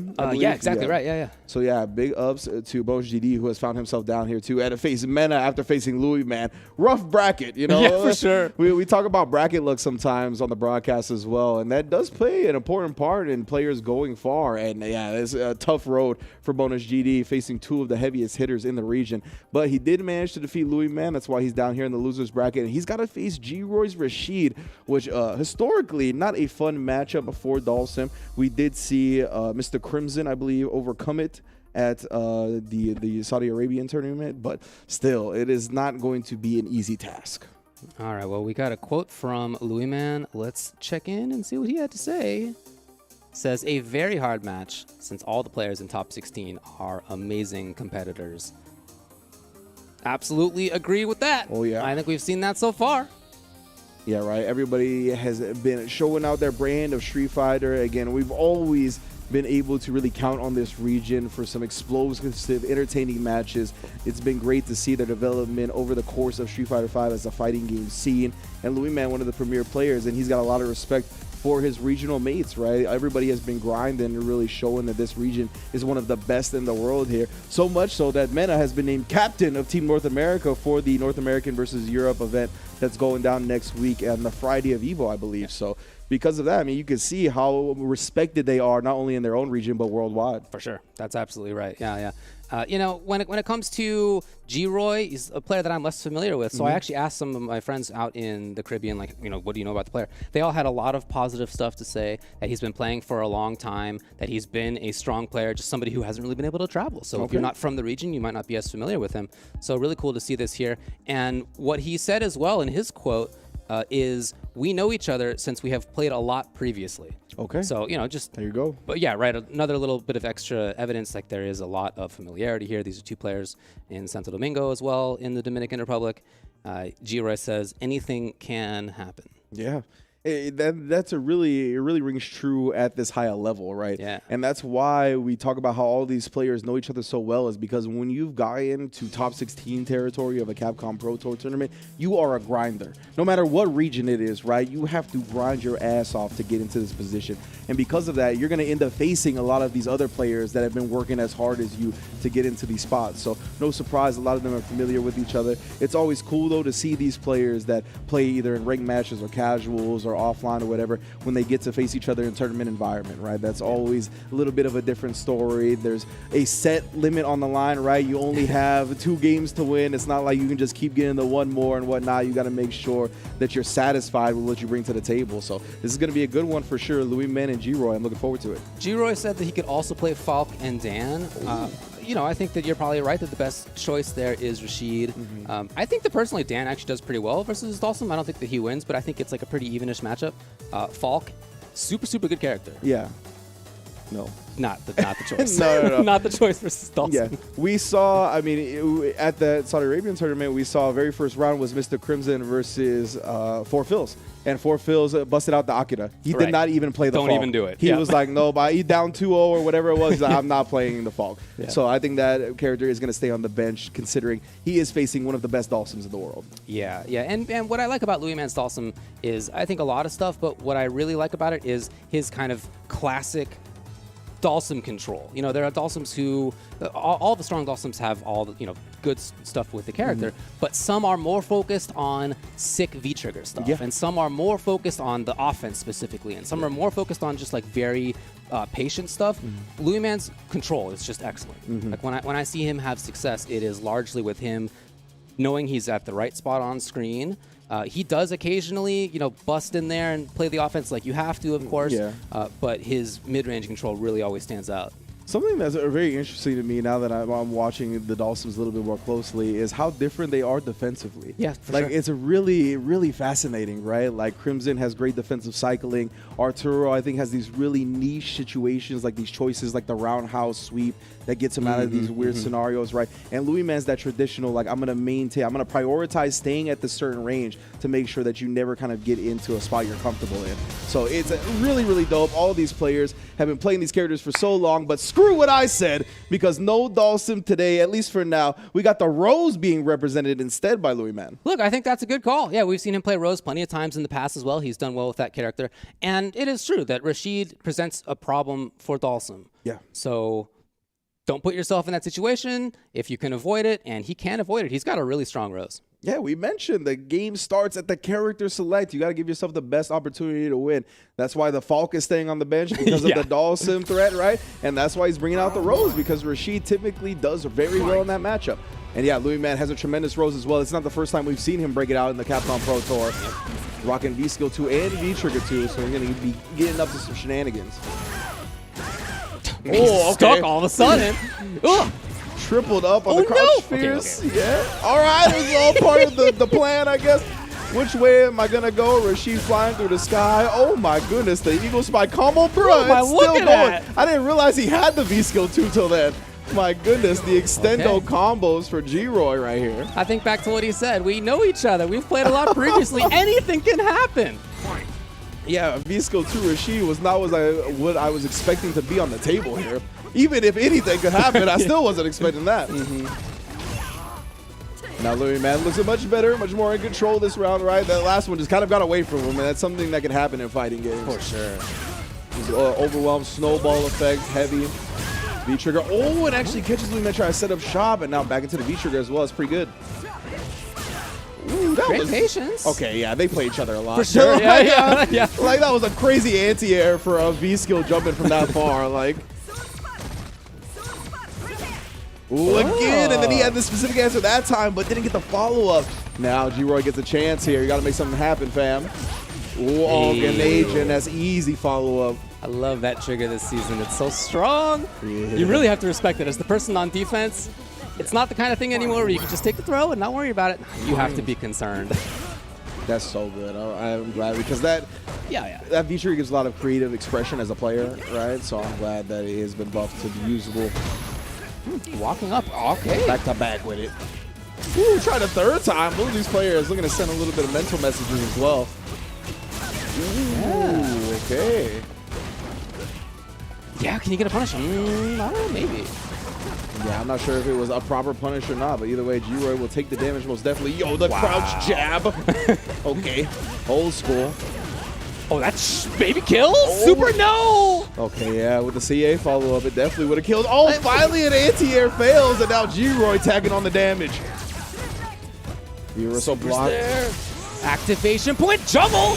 It's enough? Wow, G-Roy game 1. Whole lot of damage right there. And yeah, Louis, man, off the back of not confirming into the CA, off that Grenadian combo, had it as an opportunity right there at the end. But sometimes when you have that super and you miss your first chance to do it, it kind of haunts you a little bit. And like you want to get that next bit to get the kill. And I think he kind of find himself overwhelmed in the midst of the Rashid pressure and all that. And yeah, just a great conversion once again from G-Roy. Fat damage on that EX. We talked about Louis Man being in losers because he lost to bonus GD. G-Roy's only here because he lost to Cobb, certainly one of the best players in the region. Okay then. Yeah.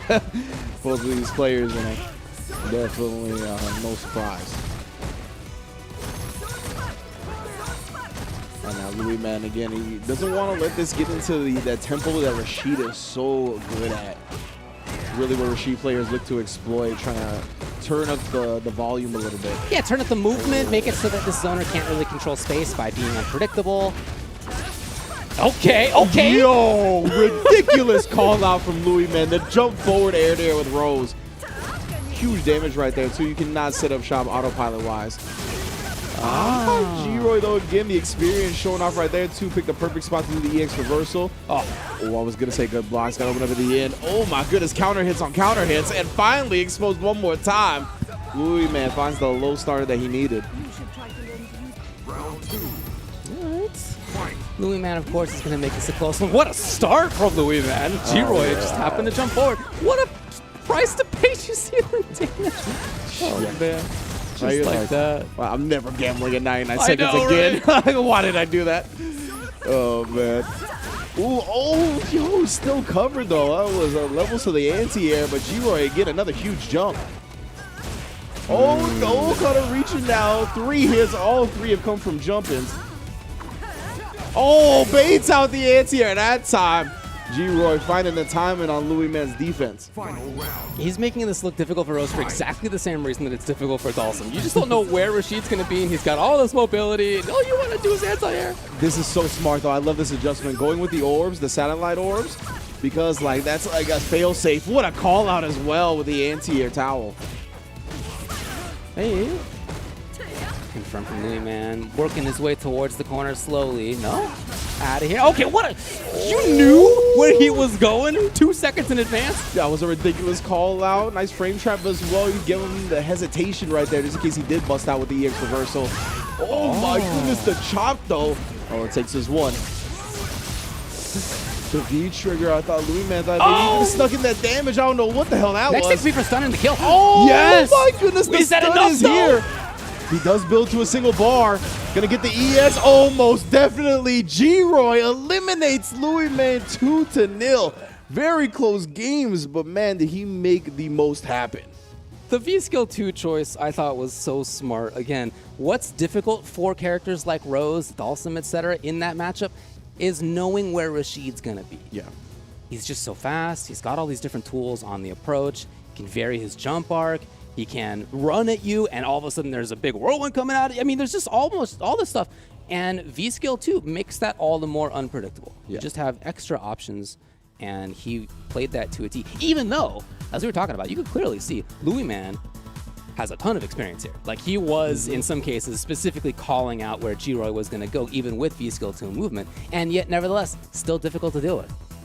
Yeah, right? Like, even when you have experience against the character, even when you have experience against the player, still, when fundamentally your character just has a problem with that type of offense, it's going to be difficult. You could have a lot of right reads, but you're going to have them over and over and over again because the character is just going to nonstop relentlessly apply that pressure. And good stuff to G-Roy. I really liked it, that adjustment Louis Man showed for a second of putting the orbs on him, right? That's right. Because like if he misses an anti-air, then maybe the orb can stuff to jump in. But it's a tough game plan to make sustainable throughout, because you have to have that opportunity to get the orb in the first place, right? And Rashid is so fast at closing that distance. It was going to be tough. I did like the idea from Louis Man, but G-Roy doing a great job on that V skill too. Rashid is going to be facing crossover in round 2. But right now, everyone, thank you for joining us so far in this bracket. And I want to tell you about Street Fighter Duel.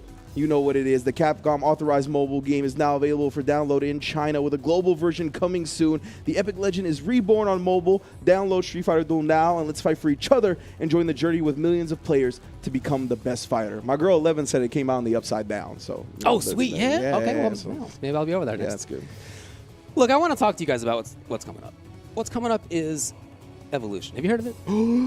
Evo is back in person. It's offline Evo. We're going to be at the arena. It's actually going to be happening again. First time since 2019.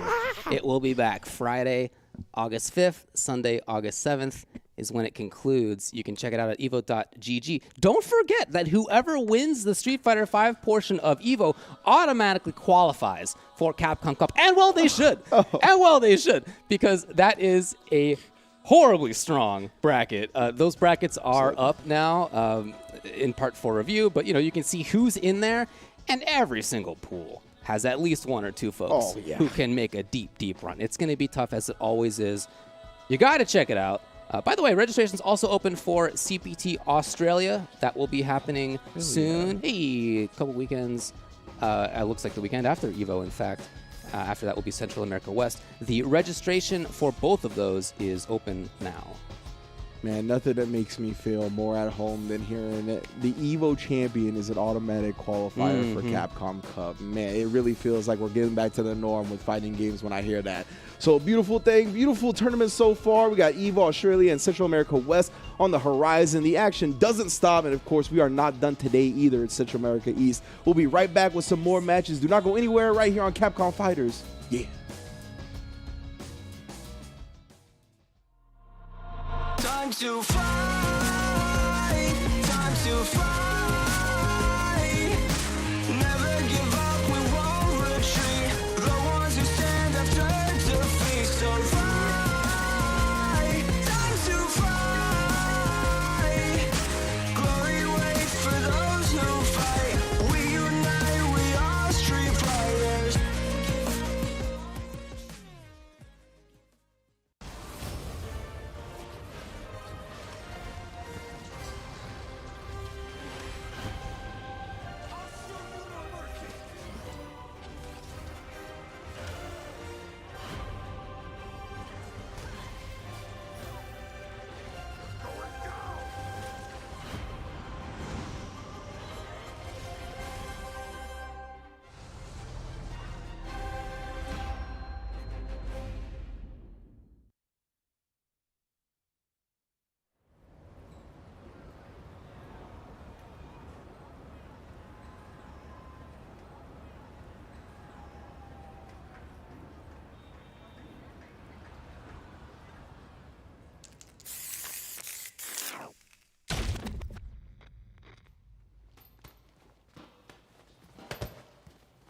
When you go looking for strength, it's not like a game.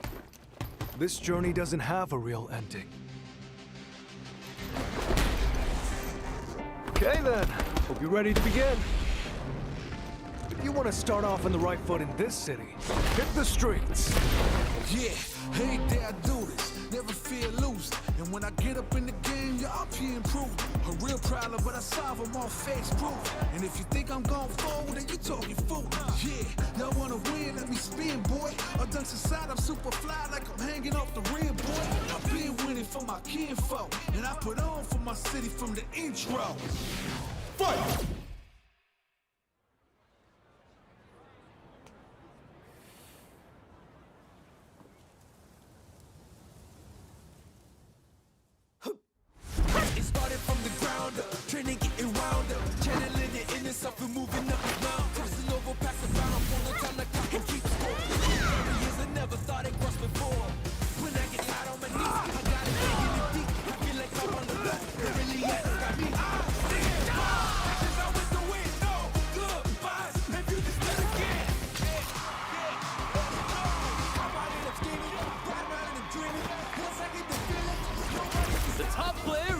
Let me have some fun. Ready? Then show me. This will be a good fight.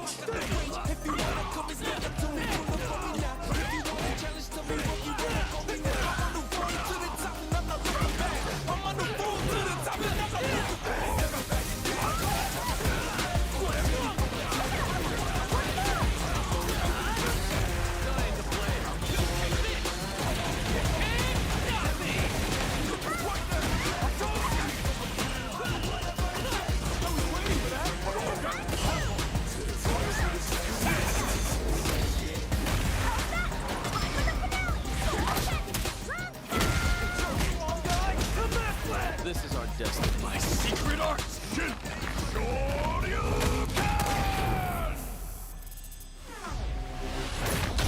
Fighter VI.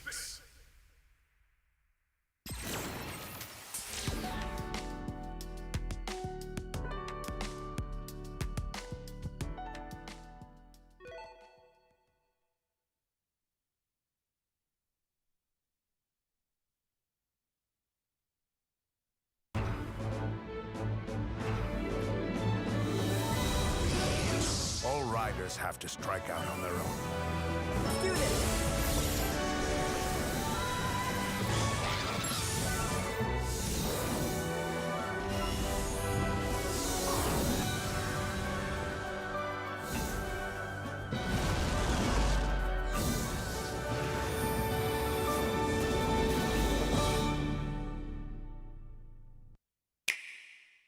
Let's go. After it.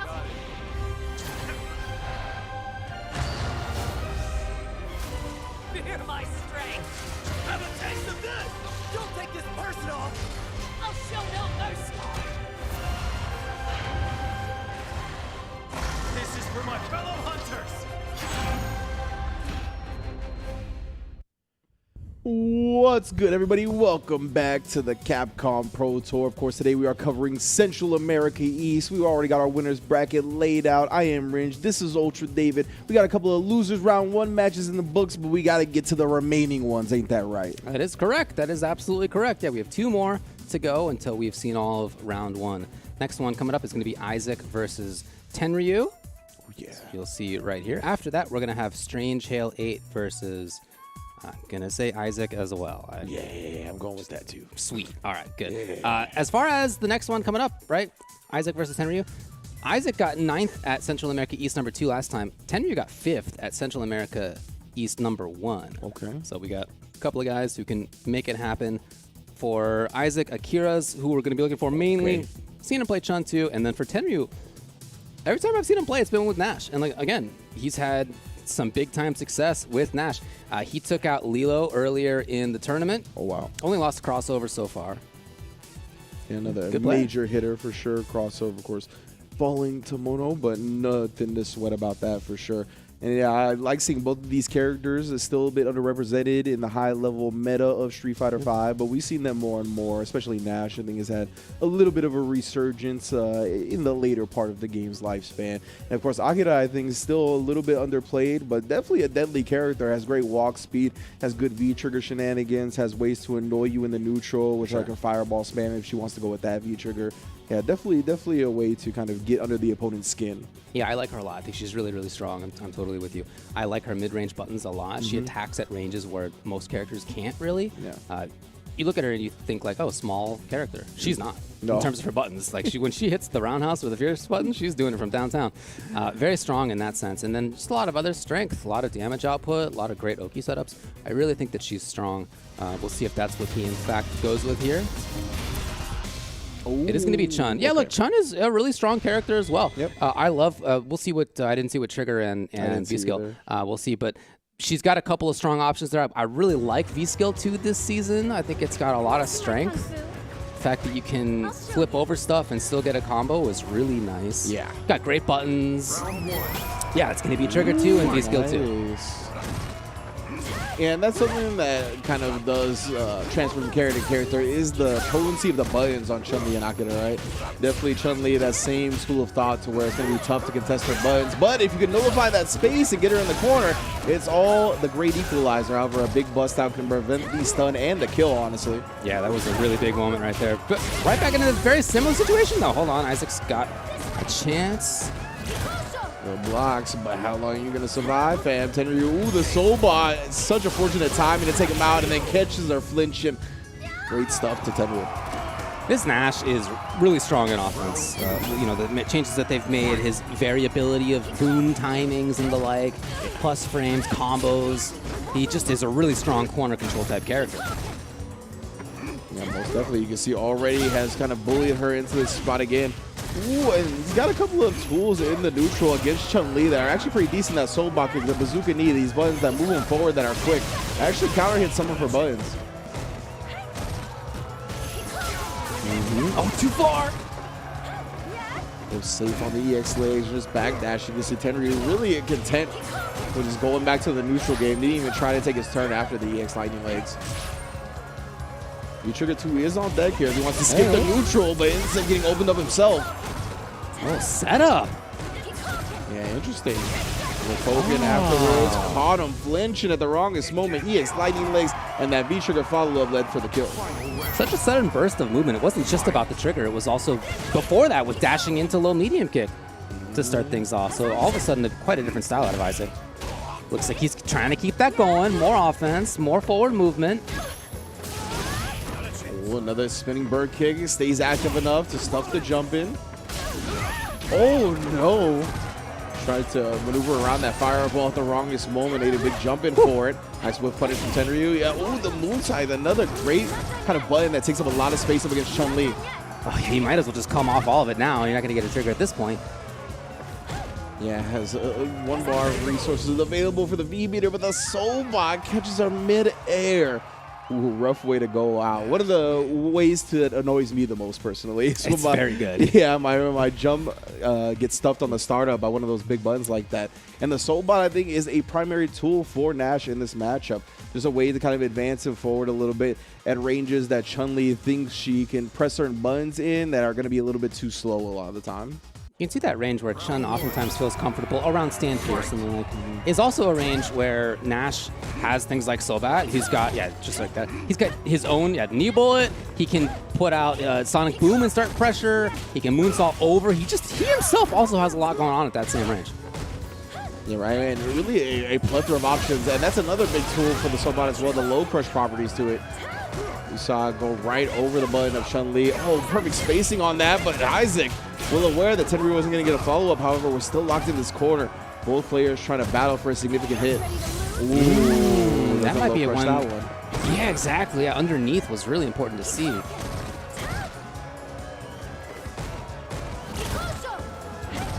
Oh, it's here. Isaac, yeah, the driver's seat, but it's a combo. Does commit to the rest of the V-trigger and tries to keep his turn going, but Tenryu with a successful challenge. Enough for the kill. Oh, God. Put her on life support right there. She got a lot of magic in that pixel, but the overhead snuffs it out. Anti-magic field. So match point now for Tenryu to move on. Oh, wow. Yeah, it's been quick. And you can see sometimes Isaac would like... Oh, that was a ridiculous whip punish. Come on. Holy smokes. Okay, over. Isaac, I felt for a little bit was kind of flummoxed by that. Didn't press the button for like 5 seconds, but all right. Get back in the game. Bruh. Yeah, that slight vacuum property to it, giving him a full combo follow-up, that was huge. And now Tenryu still knows he's in control, just backs off, finds that soul bot again, able to follow up off of it. Complete control so far. Isaac gets under, but he's found a couple of hits now where he's just at max range. You can't get anything to follow up with it. Wow, what awareness. So Tenryu takes it. He's got 2-0 win for Isaac. That's going to be it for the weekend. Tenryu does it. That Nash, yeah, looked really good. Again, that mid-range control was awesome. His forward-moving pressure was great. when Isaac had specifically trigger going, or was just about to get trigger going in some cases, you could see like a lot more movement. You could see much more intense forward pressure. Buttons came out a lot more frequently. That looked like it was successful for the most part, but that was really the only time when we saw him do that. Yeah, right. This was really the only time it felt like he got an opportunity to do it. Most of the time, Tenryu just kind of stood at a space where any type of offense like that was going to get shut down or wasn't going to quite reach him. We saw multiple times where he was just on the edge of hitting him with the hitboxes, so much so that he couldn't actually get the follow-up that you usually get with Chun-Li. Yeah. That's just how expert Tenryu was kind of managing the space. So definitely big ups to him. And yeah, I really like the fact that you highlighted how many options that Nash has at that range where Chun-Li likes to play, right? I think Chun-Li, her options are very potent, but they're also few. I think like you kind of stick to a couple of options as Chun-Li in that kind of stand fierce range, and because of that, Tenryu was able to really cycle through. We didn't see a lot of low medium kick because of the low crush properties on the soul bot, right? We saw the slide come out when the V trigger was available, but if there wasn't V trigger available, that slide kind of stayed holstered. So big ups kind of to our Nash player to just make sure that everything was always in his favor.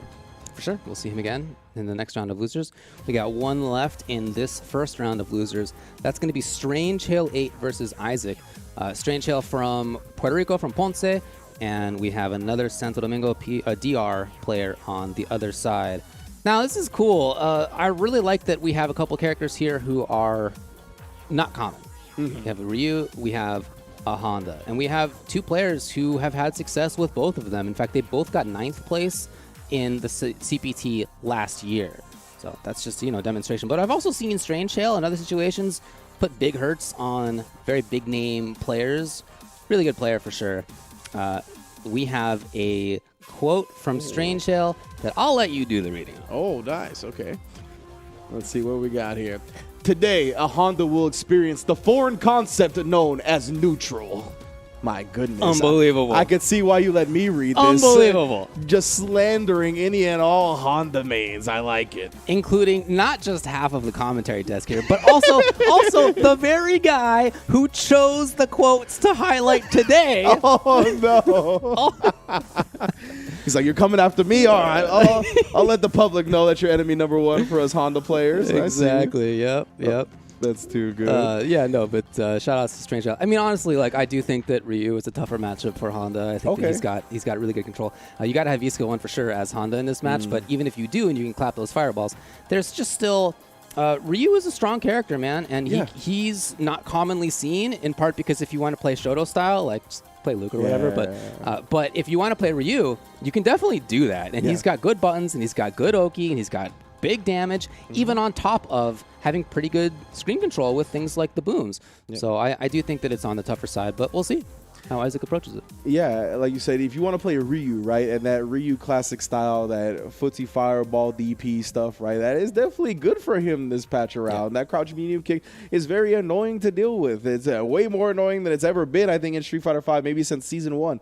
So I really like the character. I want to see this matchup. Honda, I think, definitely has his hands full for sure. I think it's going to be tough to kind of get into that range. But he's a beefy boy. He can sacrifice some of his life as long as he doesn't sacrifice too much of it on the way in. He could definitely run over some Ryu. I liked what Isaac said, too. If you notice, it said he was 41 years old. He says, an old man who still plays Street Fighter and apparently can still give headaches to those who didn't do their homework. Okay. So the question is going to be whether Strange Hail has done his homework. I'm sure he has. There's not just likely that he has fought this specific Honda online before, but Olivo in Puerto Rico is also a good player who uses Honda, so he'll probably know what's up. Isaac also says this is a very difficult matchup versus the best Ryu in Latin America.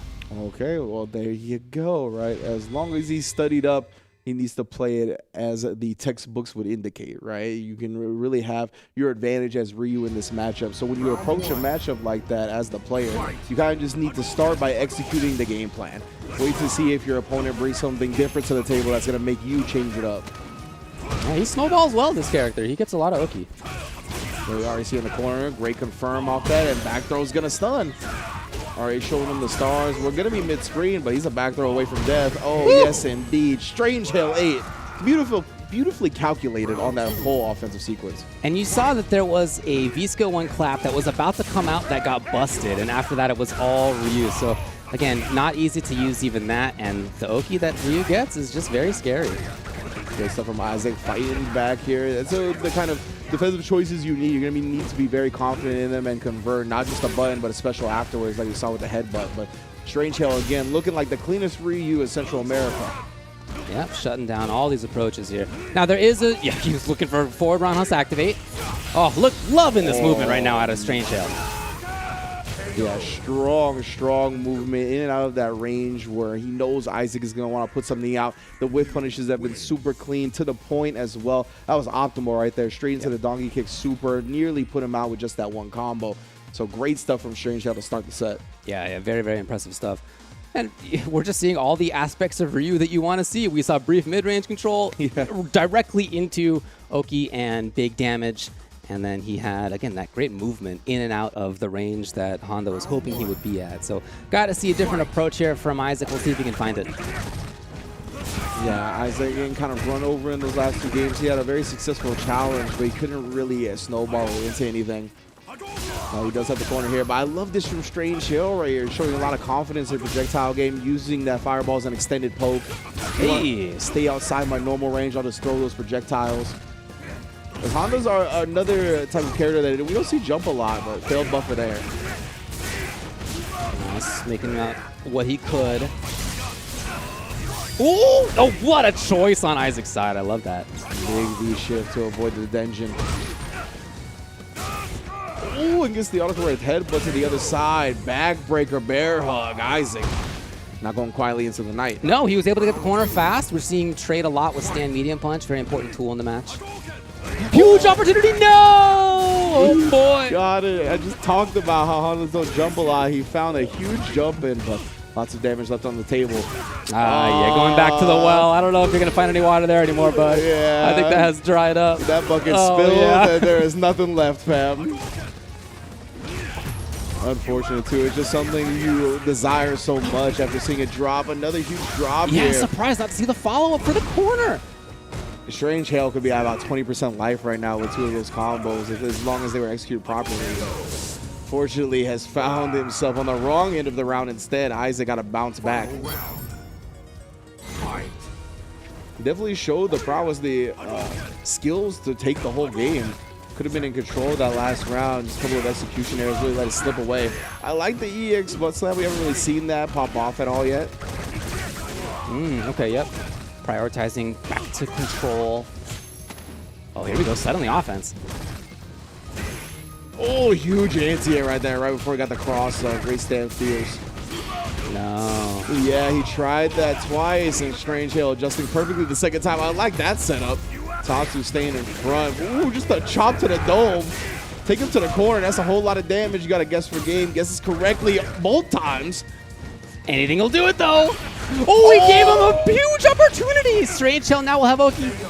But it's going to be the crouching short for Isaac to stay alive. Great stuff from Isaac right there. He's had a couple of clutch challenges in those Abari-type situations, has found the rhythm of the offensive sequences. Man, but he's got to be careful about showing a certain play twice, right? Because these butt slams have gotten immediately parried afterwards. And that was impressive, especially towards the end right there. I couldn't believe he parried the second one. Yeah, that was very good awareness. But great job of retaliating from Isaac right there. Really 3 rounds of his were in control. That second round where he lost, he dropped 2 huge combos. It's true. So he should have a lot of confidence here going into the deciding game. Again, this is 2 out of 3. So whoever takes the next one will be moving on. Wow, just dashed a karate chop to the face. But again, Strange Hell knew exactly where the opponent was going to go. Wow, he's been very consistent with that. Ridiculously timed on the headbutts. Put that fireball away. Oh, yeah, you don't get to do that for free against Ryu. That's such an unfortunate thing for Honda, man. V reversal down, those hands mean nothing to me. Activation. Oh, just like that. Is that enough? It's not quite. Again, trying to get him with the head. That time, jumped out. We just talked about it. You can't show him the same play twice. Dropping some combos left and right. Isaac bashing out the hands like he's on Twitch Rivals. He's got match point because of it. I forgot what streamer Brian F told to mash hands, you're right, but they went far. Yep.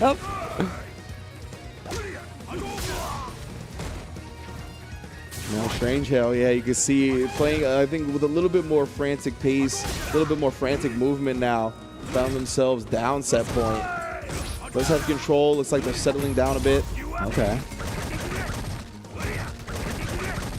A decent amount of chip and gray life, though. Yeah. Isaac slowly hunts.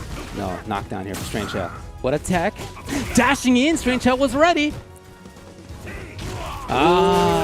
Did the neutral jump as you walk forward. Isaac, a little overzealous right there. Has had a couple of like dash up chops, right? So Strange Hell perhaps adjusting to that style of game plan. We got a final round. Yeah, for both. Anti-air, not much. Yeah, looking for the neutral that time again, but finds the follow-up regardless. Isaac with the delayed rise, still getting opened up though. Oh, way too far. What a neutral jump again. He's looking for, I don't think that. I think he's looking for headbutt, but it's working out fine. Yeah, for sure. Headbutt gets him out of the corner. That's actually big, and let the stun bar deplete a little bit, especially because he absorbed that second fireball. Very smart. Activate comes. Strange Hell, neutral jump yet again. Is that going to be enough? Yes. And it was on the walk-up fierce. Yeah, again. you're right. Yeah, it was. Strange Hell definitely. What an adjustment to make like that, right? We talk about sometimes jumping in on the big buttons, the heavy buttons, because of how many frames they have total. It's not a strategy that you could use a lot, right? Because jumping is a risky thing to do. But I love the neutral jump. He had really felt the rhythm of what Isaac wanted to do offensively. And man, it is a huge reward if you could successfully get it. Absolutely. Yeah, love that choice by Strange Hell. It was a close one. Very. It looked like he was going to get away from him for a second right there. In was. game 3, I thought Isaac was going to really kind of start running away with the set. However, Strange Hell, it was that round where he was down but had that early life lead, right? It's really so important getting a life lead early on in rounds. Like, not just because you're winning by the life bar, but because you're winning the mental game, and really your opponent has to start coming to you, and you just have so many more options at your disposal in terms of manipulating them than your opponent does. Yeah, that key neutral jump right there to seal it, as we had seen a few times from Strange Hell, who moves on into the next round, round number 2 of losers. These next matches are all going to be to make top 8. Still in first to 2 territory, but the result of these wins will be, we'll see those players tomorrow in top 8, and we're going to head to one of them right now, which is going to be Bandits Kaba versus Red Rooster Ajax Fidelity.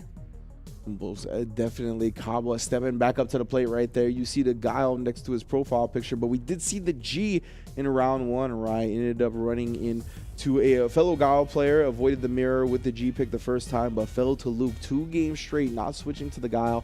Ajax coming off of that losers round 1 set at a dominating fashion, honestly, with the Ed. So we're going to see how he goes up against one of the titans of the region. Yeah, and hard to say, even which character we're going to see here from Kaba. I was certainly expecting Guile in his first set as well. But that G, although it didn't end up taking the W for him, it was strong, clearly. I mean, it was as we've seen before. We've seen him play that character before. Very good with him. It's just going to be a question of whether he thinks that it's more important to try to control with booms and buttons like that, or whether he wants to not have to charge. If you want to walk around more, it's going to be okay. He's going to go with Guile. You got booms, you got some control. Now, with Ed, there are some options to get through fireballs. Yeah. But we'll see if those, in fact, come up. And that's why I was actually kind of expecting him to bring out the G, just because Ed would have a harder time using that V skill to get through G's fireball, it feels like. But, I mean, Giles is still very okay. Hey, never mind. there it is, yeah. Yeah, Ajax looking for it nice and early right there, calling out the Sonic Boom heavy. But Kaba's going to take note of that, right? He's going to start switching up the rhythm of the fireballs. But Ajax doesn't have to worry about that if he can maintain this pressure. Yeah, perfect spacing on that flicker. It's even catching Kaba trying to advance a little bit, gain some ground. That's even so good right there, right? Just being able to blow through that, as long as Kaba doesn't get a clean punish off of it, that's big. It's getting to the point now where Kaba's unlikely to get a trigger. Oh my goodness, again, and then just able to follow up with the EX. Kaba trying to gain ground inch by inch, but Ajax not letting him do it. Great confirm as well. Oh, it can all change. Okay. It can all go totally different now as Kaba has the corner. Oh my goodness, is it all going to come crashing down Kaba? Yeah, Ajax did get the veer. So it was going to take a lot of hard reads from Kaba's end to not let Ajax get into that spot where he could fight on even ground again. So good stuff from Ajax. Just betting early on the V reversal. That neutral jump there from Kaba, probably looking out for Flicker. Yeah, looking for the same option again. But Ajax Fidelity's done a great job at not bringing it out at obvious times yet. You know that's the tool. Like, that is the mid-range right there. Yeah. But he doesn't need to do it constantly. It's the neutral in a box. And the Kaba showing a great job with finishing the sweep. However, and Kaba's one of those Guiles that will actually jump forward a little bit more than the other ones, right? Knowing that a lot of players don't expect Guiles to get that frisky, to take that route. But Ajax already ready with the anti-air, first one he sees. Oh, but he does get caught, committing to a big move on the ground that time. Wow, just ducked the back fist. That was sick. He's got corner. That's a combo right there. Almost juggled it perfectly. Took into account that last hit, but couldn't find the juggle points he was looking for. Probably now he's got a V-trigger on deck here. You know, Ajax gonna try to prevent him from getting to that, but he does not do it successfully. Brave Trap is here. CA to cash out. Oh, yeah. One up. I think Kaba has got to feel lucky to get through that, to be honest. I really felt like Ajax Fidelity had control. Now, maybe that's a sign that Kaba's going to be able to turn this around, because he's certainly got the experience in doing that. But in a lot of that round, I still liked what Ajax was doing. Definitely Ajax looking very capable right now of taking the set as far as the way the first 2 rounds went. Kaba, though, comfortable with his back towards the corner right here. You can see it stealing space with the dash forwards.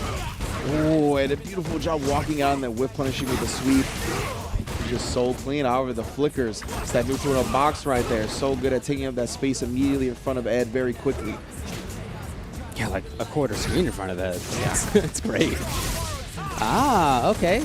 Dashing forward to block it early. Great choice by Kaba. She got the tick throw off. Ooh, baited Kaba into the throw right there, but not a big follow-up. Yeah, he's very committed to not being there. Yeah, you see Kaba, he is not forward jumping anymore either. It's been all pretty much neutral jumps where he's taken to the sky. Doesn't want to give Ajax that opportunity to get the easy 2-button anti-air. Woo! Great follow-up again, the low. Paying off huge. Ajax Fidelity taking the round and the game off that. I gotta tell you, I don't like it for Kaba. Not just because he lost, obviously, that's a bummer for him, but in how it went. Even the round that he took, a lot of that round was controlled by Ajax Fidelity. He was in the corner almost the entire game. I wouldn't be surprised to see a switch here. Yeah, so looking a little bit like a struggle, right? We didn't see him switch last game when he was down or when he lost to the Luke, but it does sound like we're getting at least a quick trip back to the main menu, right, to kind of regain our composure. But I think I'm with you. I think we're probably going to see the G just because, like, as soon as he showed the first boom, Ajax blew through it, right? Any type of booms in neutral that weren't set up via a block string kind of didn't matter. And, like, if that's going to be the case, Guile, he might need to come off the field. Yeah, I'm with you. I'm with you. And he was looking for some solutions to things like Flicker that actually just never worked. No. He was looking for neutral jump roundhouse consistently, tried it over and over to try to beat Flicker. And Ajax Fidelity's Flicker timings were just never when Kaba thought that they were going to come. And so if that's your solution, right? If your solutions are, okay, I want to control with boom. Well, you can't do that. I would like to then, if not that, at least get something like a counter to Flicker. And even that's not working. He sticks with Guile. Okay, we'll see. Yeah, he's going to stick with the Guile. Just took that time to compose himself a little bit, maybe think about the game plan, try to come up with some solutions because, right now, a lot of the base way you want to play Guile is being shut down by Ajax. Okay, we're maybe already seeing differences, right? We saw a dash forward, which we did not see the entire time. A second dash forward, yes, he is playing us differently. Third dash forward? Yeah, right. He really only tried to gain ground like that when he was back to the corner already, not really in the neutral state, not really trying to be the aggressive person out of the gate. Yeah. And this is a great start from Kaba, really switching up. And this is one of his big strengths as a player. He can really play any type of Street Fighter V style. Like, he is content for the patient lane play, but he can really turn it up and be aggressive with the best of them. Yeah. Starts it off, again, walking up and blocking as fast as possible so that Ajax doesn't really get strong stuff, but nevertheless, it's corner. And Kaba is usually very good at betting on successful challenges on defense, and he's been shut down by a lot of what Ajax has tried to do. Another clean whiff punish right there as well. Okay. Probably not going to get triggered at this point. Knocked out again, and Kaba waiting to block something so that he could get the V reversal to get back to neutral again. Ajax just said, no thanks, I'm going to bypass all that and go to match point. Yeah, takes it off the table on Kaba, not even choosing to bust out with an EX reversal yet. I like the dashing here. Like, this is what yes. Offense, pressure, corner control. Yes. The mid-range stuff was not working. Subscribing to that best defense is a good offense type game.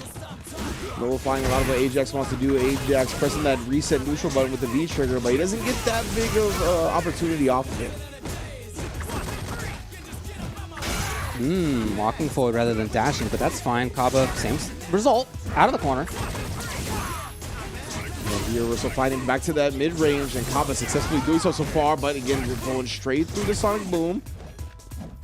Ajax here, a decent amount away from a second V-trigger. Oh, no, it punished that time, though. That could have been huge.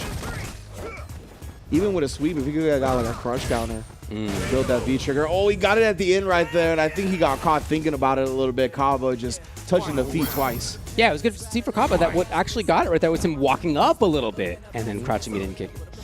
Again, more intense forward pressure, forward movement. Yes, dashing in, stealing a turn.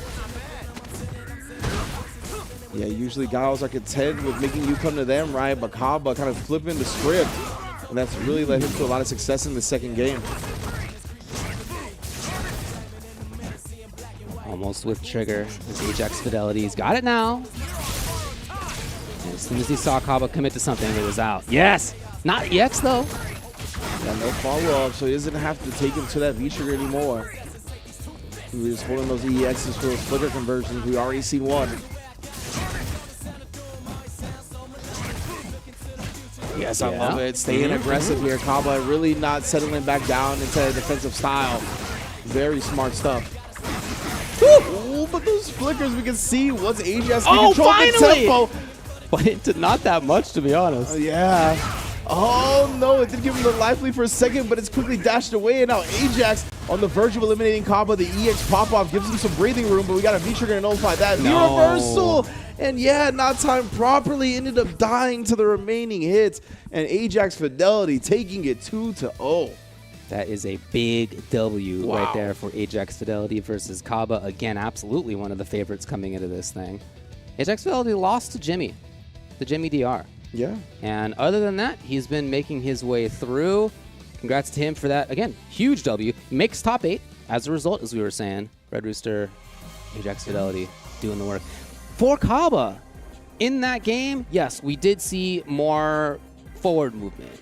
We saw him not just about mid-range control, but he was stuck trying to do mid-range and defense anyway a lot of the time. And, you know, you could see him trying to get out with things like V reversal. That meant that he almost never had trigger of his own. Yeah. That meant that he, you know, wasn't... If you have V trigger a lot, if you have V meter a lot, you're getting your butt kicked, right, in general, like, except for just a few characters. And he was in that situation a lot. Yeah, absolutely. And I mean, the fact that Ajax Fidelity's meter was a 2-bar V-trigger, I think came into play a lot as well, right? He was able to get so many V-triggers off, and that really completely nullifies what Guile wants to do in the neutral. He immediately gets shut down. He doesn't have easy ways around it. He doesn't have ways to make Ajax guess defensively once it's put out there. And because of that, Ajax just did a great job of managing his resources, really never kind of buckling under pressure either. Kaba really turned up the heat in that second game and tried to dash in his face, and a lot of success was had, but Ajax stuck to the game plan and came out on top. Incredible play. That player, Ajax, has been on the rise throughout Street Fighter V's lifespan, just in general in the recent fighting game community years, so I'm glad to see them in top 8. Absolutely. We'll see them tomorrow. We have 3 more matches for you, but we're not going to get to those quite yet. First, we're going to tell you about the Capcom authorized mobile game, Street Fighter Duel, which is now available for download in China, with a global version coming soon. The epic legend is reborn on mobile soon. Download Street Fighter Duel soon. And let's fight for each other and join the journey with millions of players to soon become the best fighter pretty soon.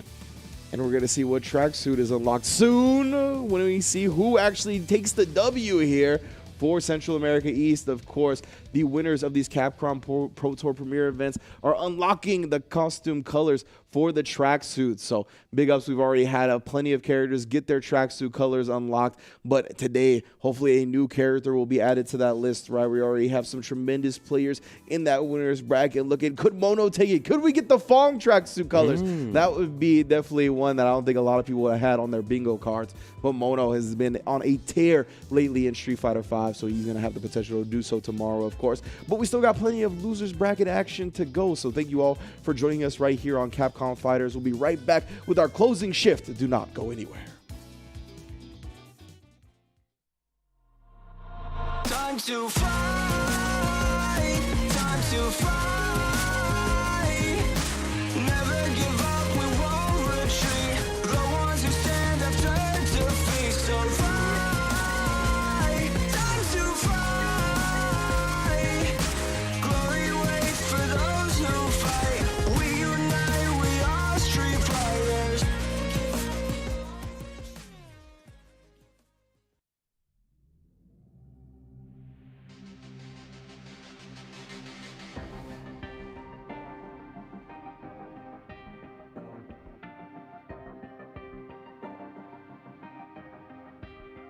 Yeah, hey there, I do this. Never fear losing. And when I get up in the game, y'all be improved. A real problem, but I solve them all facts proof. And if you think I'm gon' fold, then you talking fool. Yeah, y'all wanna win, let me spin, boy. All done inside, I'm super fly like I'm hanging off the rim, boy. I've been winning for my kinfolk, and I put on for my city from the intro. Let's go. I put that time in. My pride is out the roof, I get that grind in. So I'ma tell the truth, I get my grind on.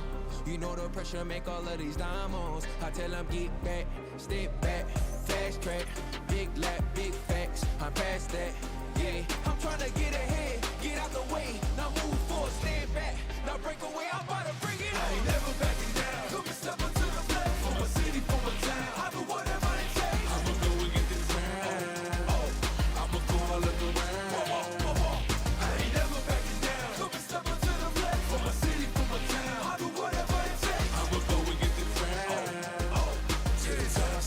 See the sights, yeah. Let's go. Hop out and I'm scheming, ride around and I'm dreaming.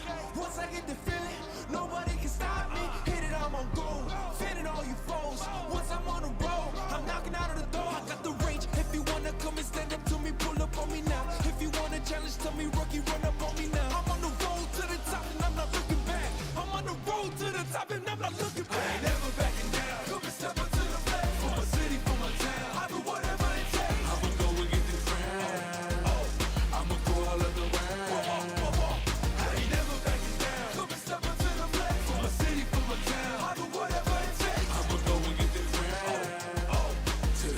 See the sights, yeah. Yeah, we going now. Stand back, stand back. A day for the night.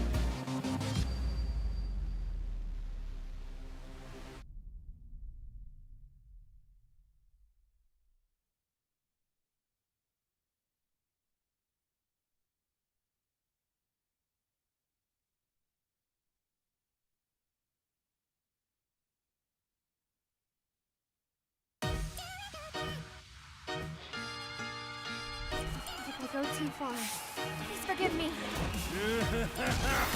My name is Seth. Bow down for my cycle. It's time for trash. Show me everything. Download. This will do.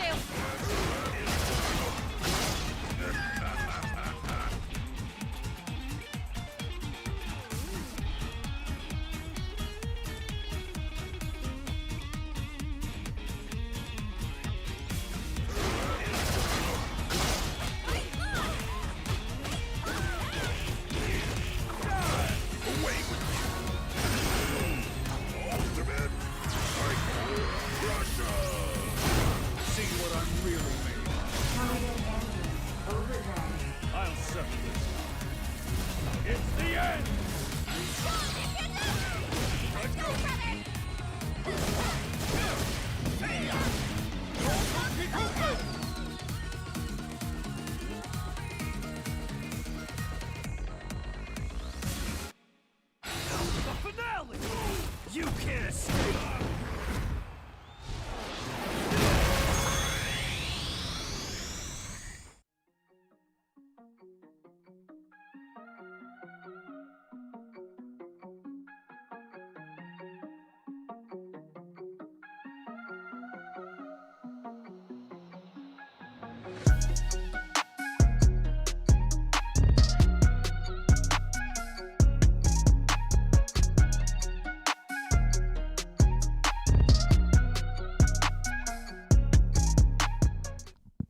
5 players have already made top 8. We'll see them tomorrow. We have 3 more matches to determine the remaining 3 players who will make it there. I'm Ultra Dave, and I'm here with Ringe for most of the way through this top 16. But again, we still have a few good ones to look at.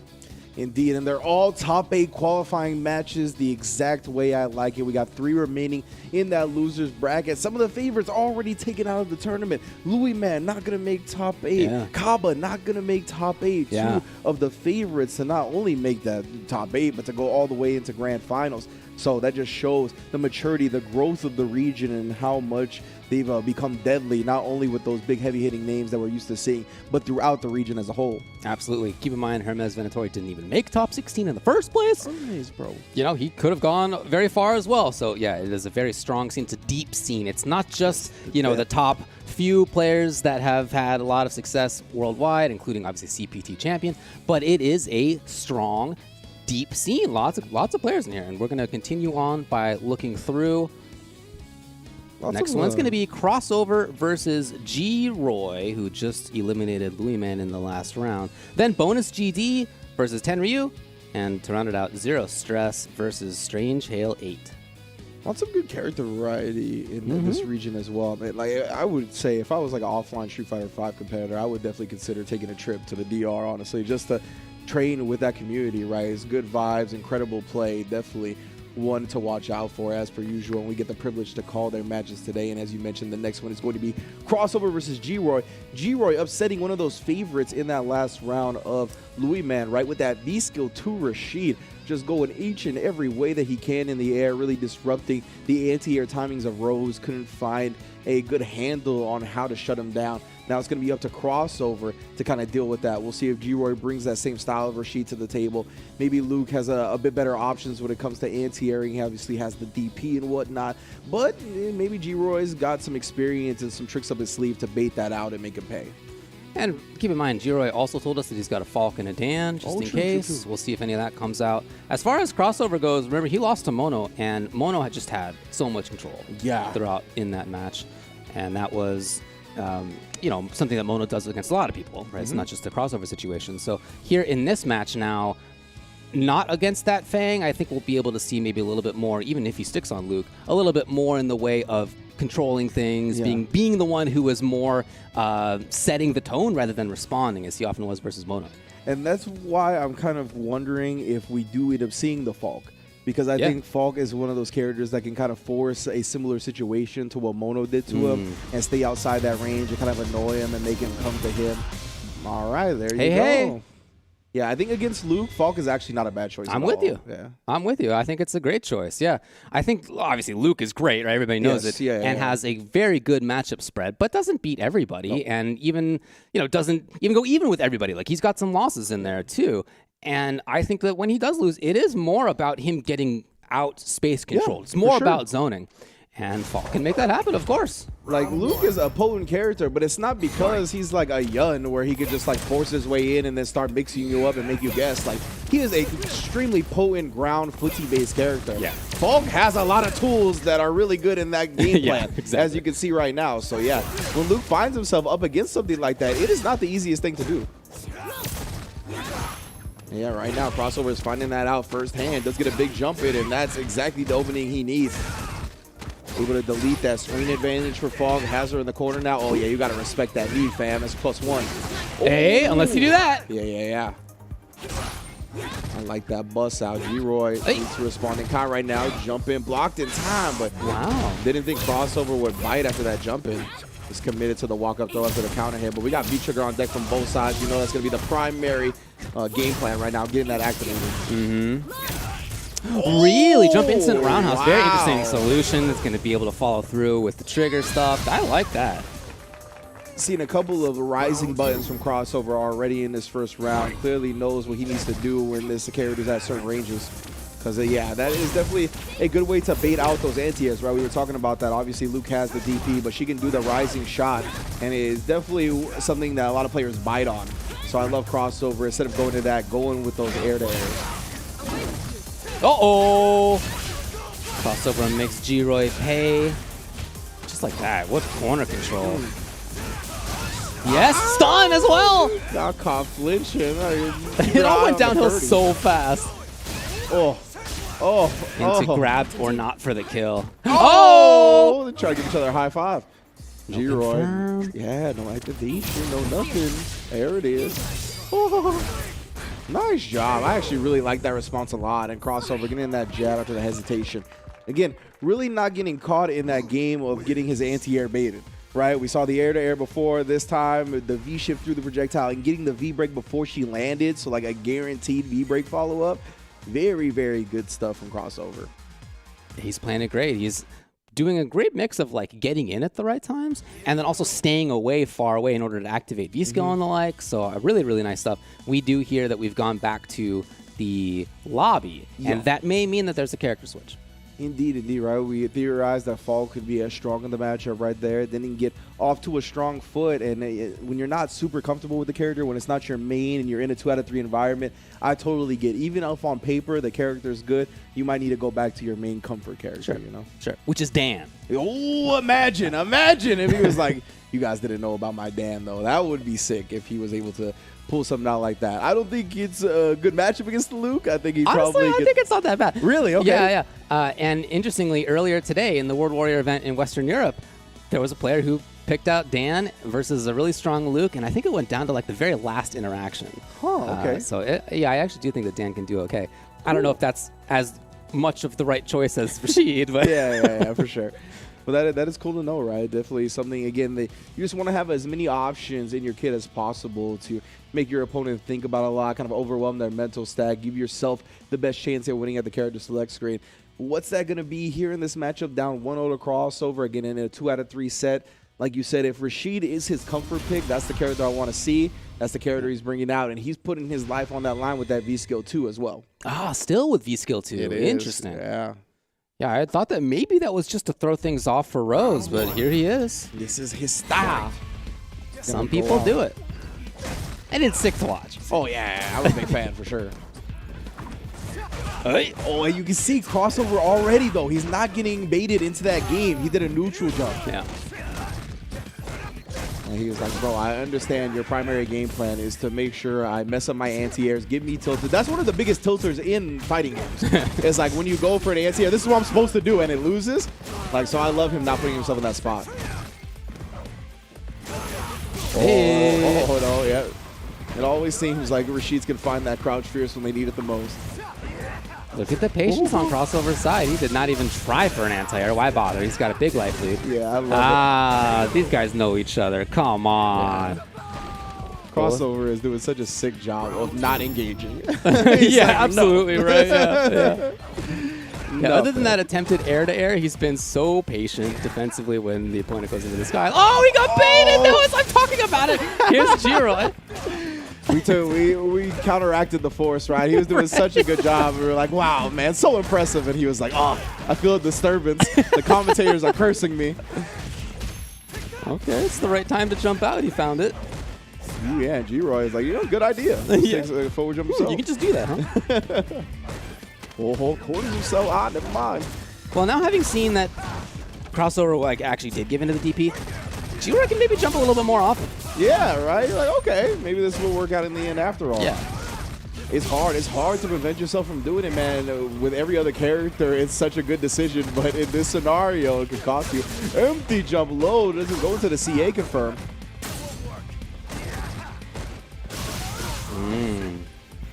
Trigger's gone. Yeah, crossover. You can't eat too much more chip because he will be in range to get chipped out very soon afterwards. Hey! Oh, boy, that could have been worse. Yeah, it jumped. Having seen that his DP got whiffed, crossover did not want to take any risks on that anti-air. Yeah, and G-Roy tried to be cheeky about that, too. I think that was the jump jab. Try to give him the low block send in a throw, and crossover was ready. Oh, now he's in chip range if he gets like a V-skill into it. I think maybe the intention now for G-Roy is just hang on. 10 seconds. The red numbers are out. Hold on, though. Crossover found it. He's got the life lead at least, if not the round. Smacked across the face, and the round and the set. Crossover 2-0 off that as the time was winding down. And that's, I think, a beautiful example. We saw early on in winner's bracket who was it? It might have been the Jimmy match or the Kaba match. I couldn't remember which one. But we saw one player have that life lead. Oh, it was Mono. We saw Mono have that life lead and back up, but he never just was only backing up, right? He didn't stay extra passive or timid about it. He made sure to make his opponent think about something on their way in constantly. And that's exactly what we saw not happen here, right? G-Roy was like, the timer is on my side. I could just walk back, but kind of underestimated the speed at which Luke can dash forward and get you with a low. Was just walking back for too long, and Crossover made the most of it. Yeah, beautiful stuff by Crossover. Unfortunately for G-Roy, it's not going to work out. Ends up at 9th place. We will see Crossover tomorrow in that top 8. Now we have 2 matches remaining. Next one is going to be Bonus GD versus TBK Tenryu. Ooh, all right then. Bonus GD, of course, falling to Mena RD, but defeating Louis Man on the way here definitely has shown down on that Lauda. But going up against Tenryu on the Nash, going to be a tough one for sure. He took a 2-0 over Hyzek.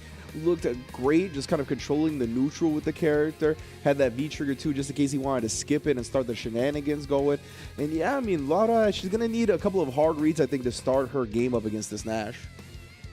Yeah, it can be difficult to find the right spot on screen for sure, versus a character like Nash. A character as well who's got some tools to deal with projectiles, just in case you're trying to thunderclap too much. You know, he's got tools that could underneath thunderclap as well. Oh, so he can, that's a good point. Yeah, crouch medium kick in the legs. Yeah. So he can make that kind of mid-range play a little bit less effective. That said, of course, Laura just has good footsies and she's got great pressure. Yep. So if, you know, all else fails, you still have the ability to like kick confirm, crouch medium kick, and get the party started. Yeah, that's the character is always available with that kind of stuff.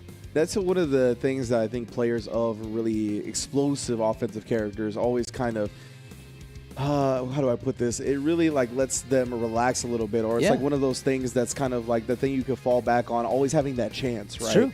Like you know you're always in the game because you're just one hit confirm away from snowballing into the entire round, and that one turn potential is extremely potent, not only in game but for the player's mental. Yeah, I think when you see the best players of characters like that, Idon, for example, is talking about specifically Laura, he does spend a lot of the time just kind of walking around, you know, not committing to anything, not overextending. He has a great neutral game and often just wins like that, right? But he also knows that when he does get in and does get the chance, that it's going to be extremely damaging for the opponent. So he knows he can wait a little bit. That's the same, you know, you see a strong boxer player, it's the same kind of idea, just it is a common thing. So we'll see how these two match up. It's the characters that we expect. Again, we're on loser's side. Winner will make the top 8. We don't know who they're going to play yet, but it will be either Zero Stress or Strange Hail. Oh boy, yeah, definitely. Quite the reward either way. I'm liking Laura in the Capcom color. Yeah, that is track cool. jacket. The Capcom color track jacket actually looks good on most characters. Zero cap. Tenryu, look at this. I love the way he doesn't let people bully him in the neutral. He's like, bro, Nash's neutral right here in this mid-range is good. And he plays like he knows it, right? A lot of soul bots, a lot of sonic booms, six out the crouch medium kick. He will even throw in a side kick every here and there. Hey. Yep. Linked it.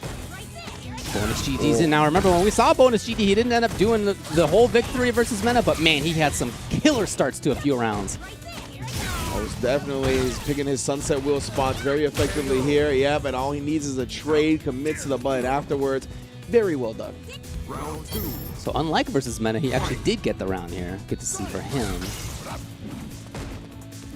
Yeah, right. Those rounds where you get a lot of offense but end up losing, they can be a real detriment to your morale. So I'm glad he closes out this first one. It's going to be a good start mentally to this set. Tenryu, yeah, great job just backing up. Perfect anti-air range. Has plenty of meter at his name, too. Shutting down the attempted soul turn. Wow, medium just like that. And a great time to throw out the command grab. It was a scrambling situation. It's going to be tough to react to that. Still there. Yes, activation as well. We'll zoom out afterwards. Yes, put the plus frames on him. Oh, you're still going to have to deal with this. Nice delay rise. Oh! That could be killed. No, he had super. Wow, doesn't spend it, and he's going to be able to take that investment into the next round. Sometimes you play the stock market and you get paid off, you know? Interesting back and forth. The attempt was there, though. Bro, yeah, like the fact that Bonus GD actually had the right read. Tenryu, though, delaying it just enough. Just trying to disengage.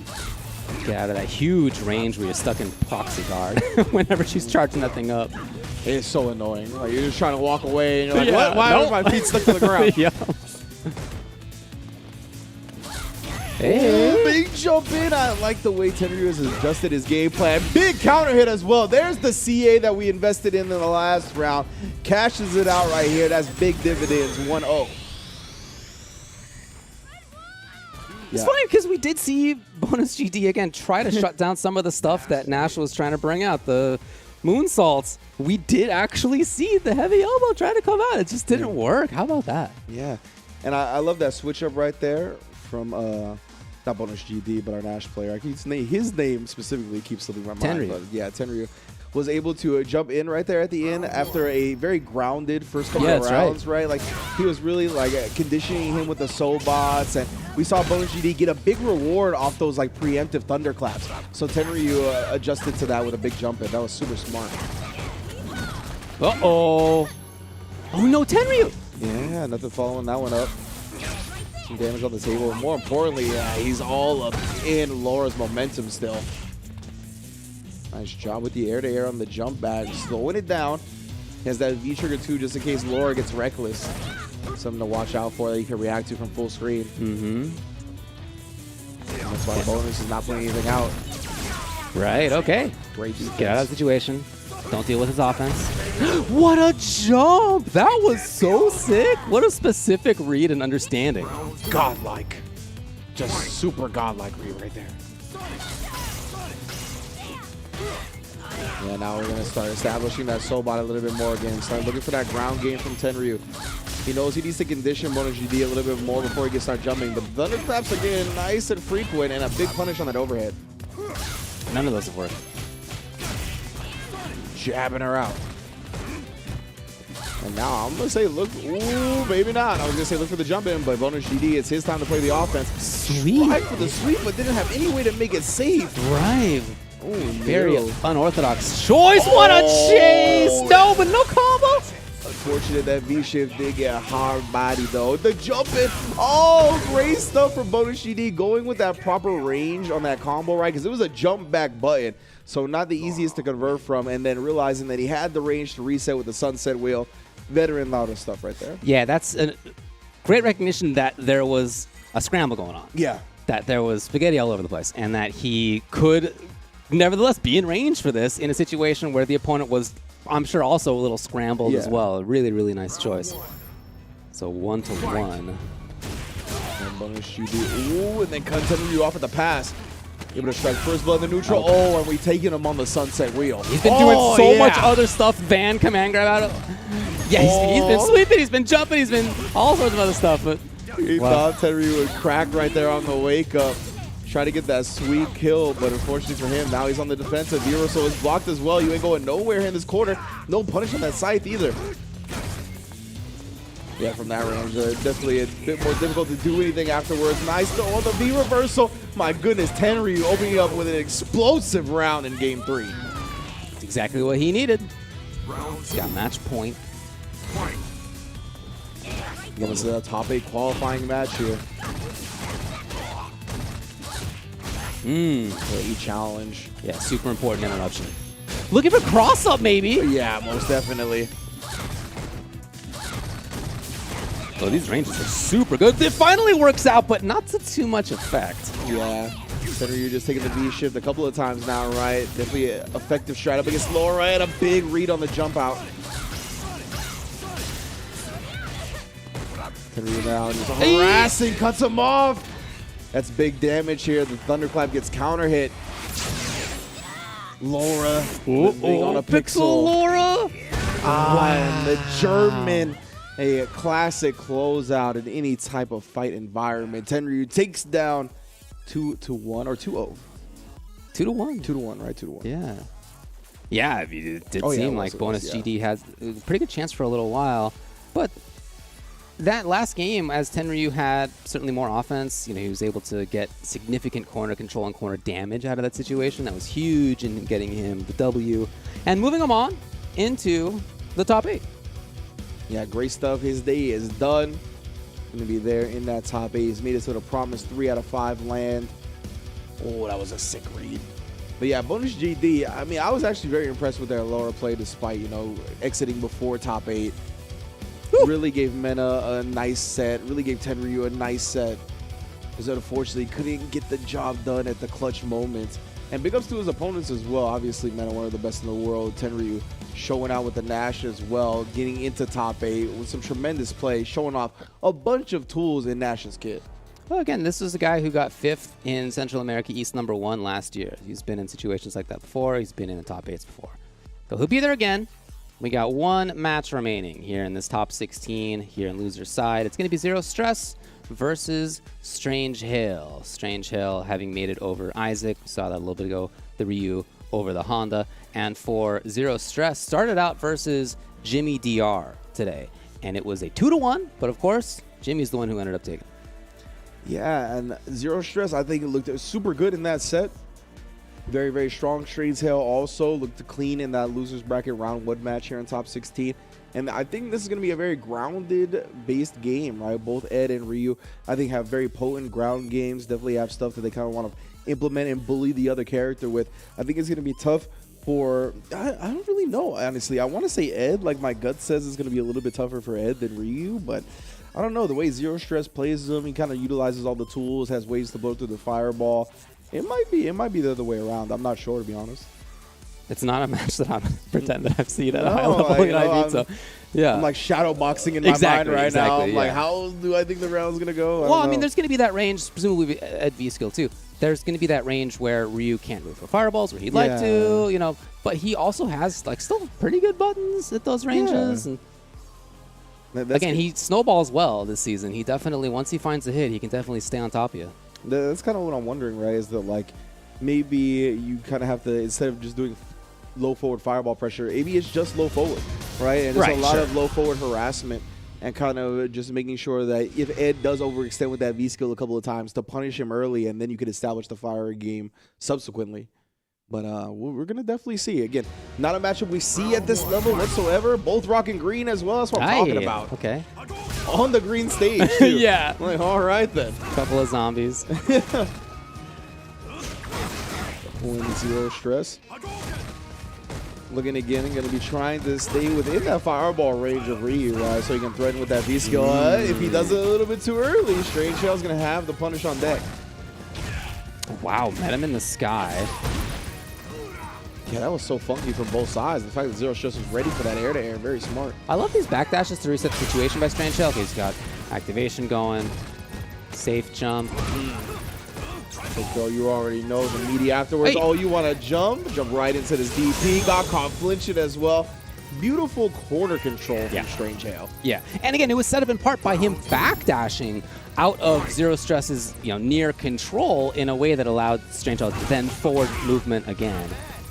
Wow, and the interruption on the raw V-skill that time. Great conversion off the double jab. Strange Hill's like, nah, fam, you can't fish for these V-skills on me. Blowing it up. Has made Zero Stress be in the corner off those both times. Ooh, I like that after the whiff play. And oh no, Zero Stress. I felt buffer that time. Ooh, big one. Oh, man. That should be the game. Yeah, you're not making it through on Ryu. No, he's over for sure. Ryu damage output, nothing to joke about whatsoever. Game 1, Strange Hill, and it was all fought in that side of the stage. Yeah. We did not see the other side. I don't remember what's there. All I've ever seen in the stage is the graveyard. I don't know what's on the other side. No, I mean, seriously, it was awesome. And again, I really like that it was set up in part by movement. I also really want to see maybe not V-Skill 2 out of Ed. The utility, if you get through a fireball, great. That's great. But if you don't, you're...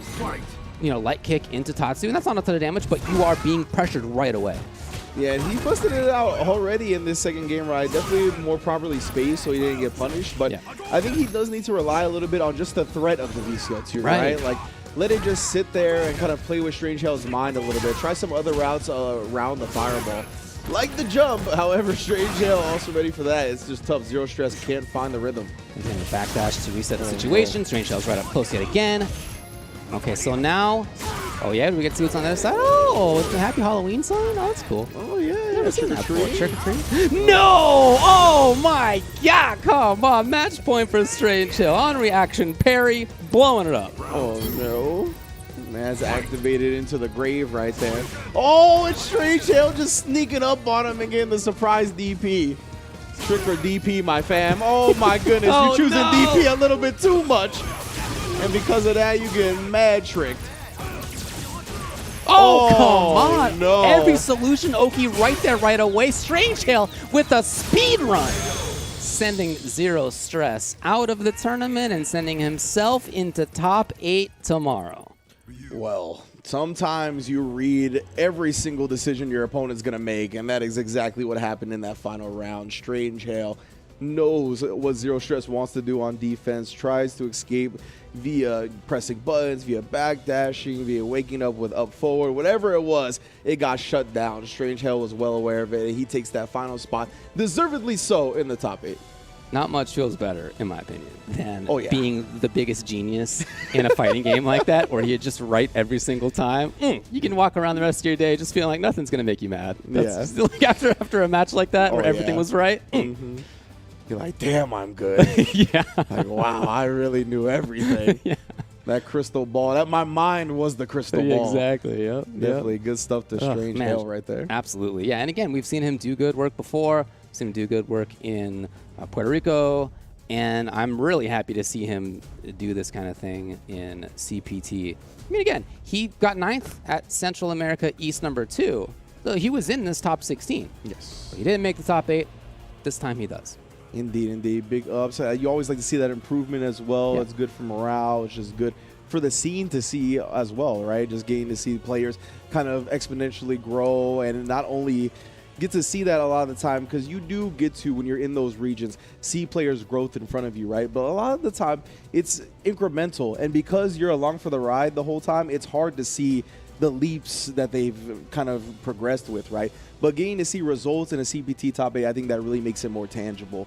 So big ups to all of our players that made that top 8, of course. And big ups to everybody that has downloaded the Capcom authorized mobile game Street Fighter Duel. Is of course available for download in China and the Upside Down, but everywhere else is getting it coming soon. The Epic Legend is reborn on mobile. You can download it now or soon, and let's fight for each other and join the journey with millions of players to become the best fighter. Again, you're not going to run into any Denby Gorgons, no Vecnas or anything like that, but you got to run into Blanca and Bison and Zangief, which might as well be horror monsters, honestly. Soon is going to be EVO. Oh, that's next weekend, in fact. And guess what? First of all, please check it out. I hope people are going, but if you're not going, make sure that you watch the stream. There's going to be so much great action throughout the weekend.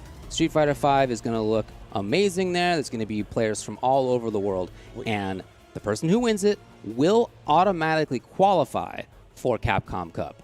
So there's a lot on the line there. It is obviously a lot of people entering, so there's going to be a lot on the line financially, but there's also going to be that Capcom Cup spot. And man, that tournament, EVO, historically, just always the toughest one to win in the year. But we're back to offline. EVO is back, evo.gg. Please check it out, the details there. However, not just EVO is coming up soon. There's also going to be other CPTs happening soon. Australia will be coming up August 13th. That's in just a couple of weeks. Central America West. We're looking at Central America East right now. West will come out in a week after that. So if you are a player in those regions, you can still register. Head on over to CapcomProTour.com and please join up. Yeah, but those are a few ways you can earn a Capcom Cup spot. And another way you can do so is by joining the World Warrior tournaments all across the globe. You can find out how to do so exactly by going to CapcomProTour.com. You can see they're taking place on all 4 corners of the earth. Big ups to our various partners along with Capcom that are putting on these World Warrior events to get players into Capcom Cup, all region-based, of course, with the local TOs, kind of making sure that we get in touch with the community real proper-like and getting everybody a little piece of the pie when it comes to trying to get into Capcom Cup. Well, that's it for the matches for today, but it's not the end of the stream. We're going to take a little break. We'll be back with some thoughts about what we saw today, some thoughts about what we'll see tomorrow. You wouldn't leave before that, right? Come on, stick around. Stick around. Come on. You wouldn't go anywhere. I know you're not going to. Anyway, we'll see you soon because you will definitely be watching. Time to fight. Time to fight. Never give up. We won't retreat. The ones who stand have turned to feast. So fight. Time to fight. Glory waits for those who fight. We unite. We are street fighters.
You won't know what hit you.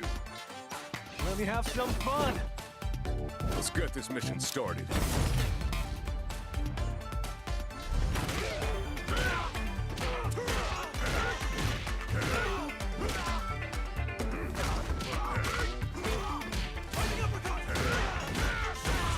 This will be a good fight. Got you in my sights.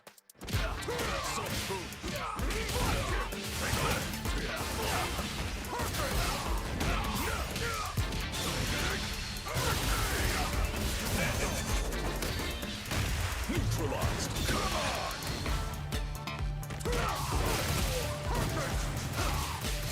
Predictable. Time to end this. Fire. Double. Somersault.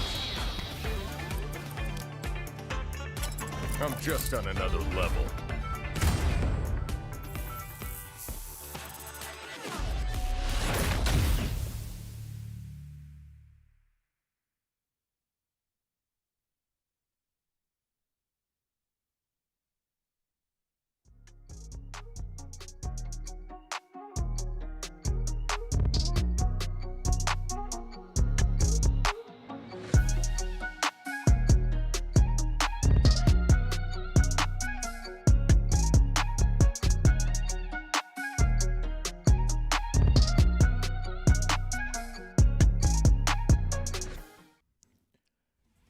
And welcome back, everyone, once again to the lovely Capcom Pro Tour. You know what it is. This is a little post-show with me and Ultra David breaking down what happened in that top 16 of Central America East. Again, one of the most potent regions to find Street Fighter in the entire world. Got world champion caliber players. The scene has continuously grown and improved, and it was a phenomenal top 16 today. Yeah, oh yeah, absolutely right, and that's what we expected. What I loved about this top 16 is that it didn't all go according to plan. Yeah. It was not all obvious in terms of its results, even from the beginning, from pre-top 16, in the sense that Hermes Venatori did not make the top 16, but also within the matches themselves. We can go check out the bracket. We'll talk through a little bit about what we saw and some of our favorite things here. I really liked a few things here, I would say. First of all, that Brian D versus Kaba match was close. Yeah, I mean, very interesting match. Yeah, absolutely. It was down 2-1, right? We saw that Brian D had a couple of characters under his belt that he could have pulled out. Ended up going with the Guile, which is the character that we know Kaba so well for. And Kaba, avoiding the mirror match, started with the G, able to take the first game, and then Brian D can bring out the tried and true, right? The Luke, making sure that he gave himself the best opportunity to win and took the first game. And Kaba stuck it out with the G, didn't plan to go to the Guile, and unfortunately fell in a very, very close set, allowing Brian D to move on. But throughout this winners bracket top 16, we had incredible matches. Jimmy DR and Zero Stress also was one that I really liked, just because Jimmy found himself down a little bit early, right? Zero Stress really felt like he knew how to control the matchup, but Jimmy came roaring back, made some great adjustments with ball rock, showed his prowess as a patient veteran tournament player, and really turned the game around. That's why he's one of the premier players of this region. Of course, Mena and Bonus, Mono and Crossover. Why don't you tell me about those, David? Yeah, I think those are still notable, even though they were 2-0s, because they were both matches in which players who were strong in Crossover and Bonus GD just got shut out. Yeah. Bonus GD did get in. He did, almost take some rounds. He certainly had some, explosive openings. But Mena RD was able to weather all of those storms and then take it all the way back. And Mono never really even got into that situation. As strong as Crossover is, Mono just totally controlled in almost all senses, and that was very impressive to watch.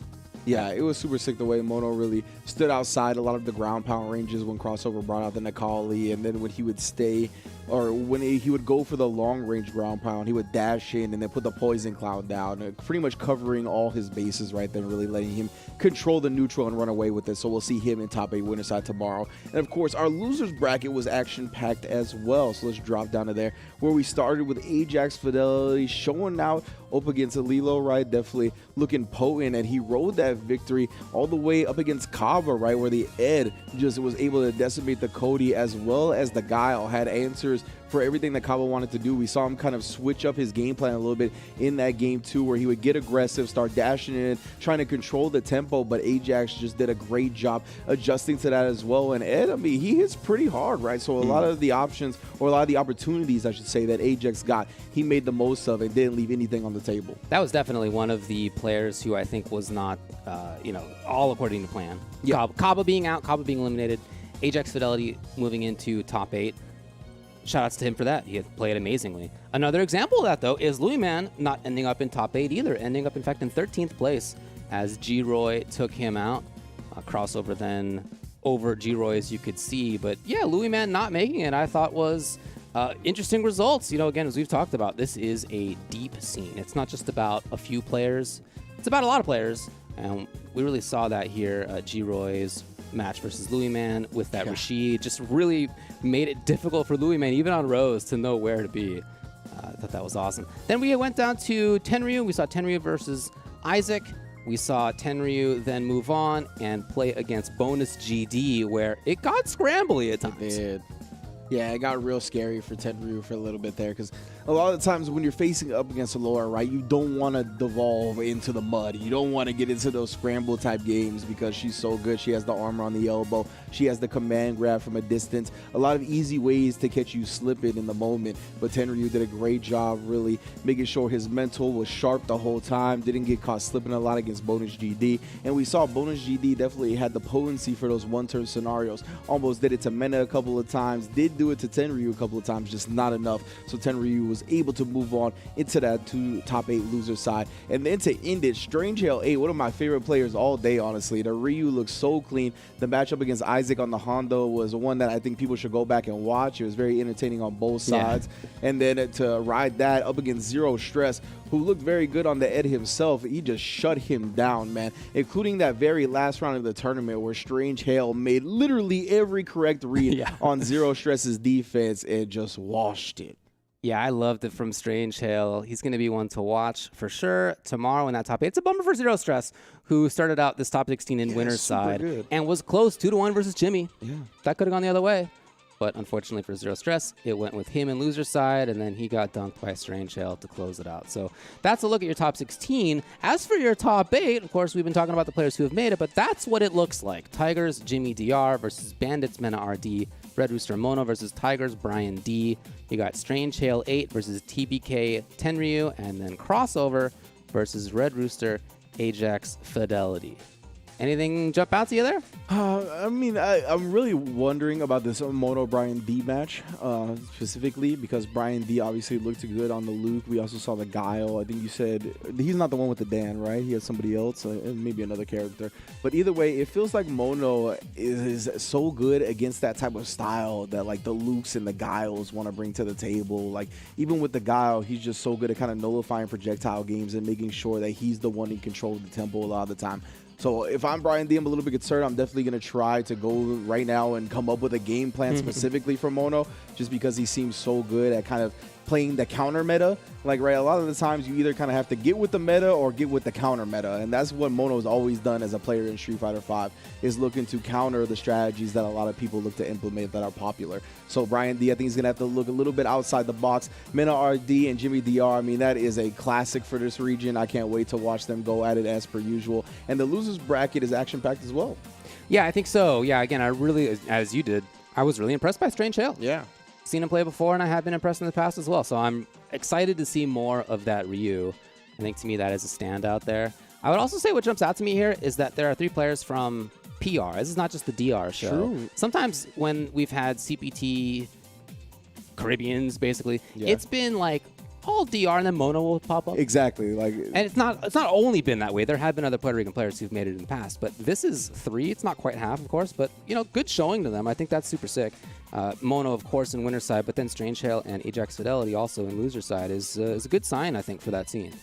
Absolutely. I'm definitely glad to see 3 of them represent because, as you mentioned, it is not an unfamiliar sight to have 7 DR in the top 8 and then Mono. So the fact that the scene itself is growing exponentially.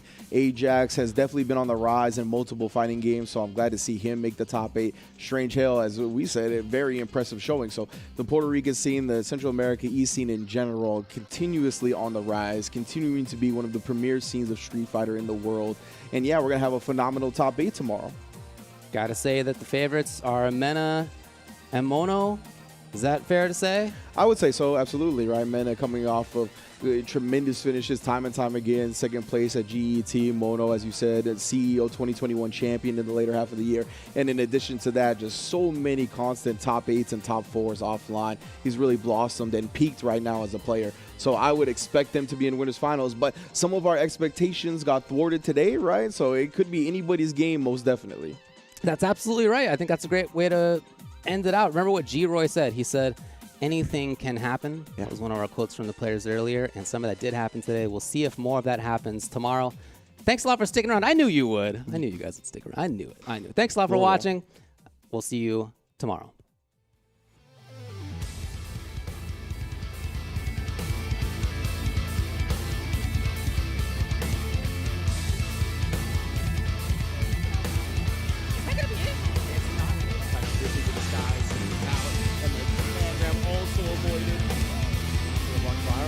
Oh, and he finds the sleep activate. As soon as he got it, that's why I said, oh, he knew exactly where we were.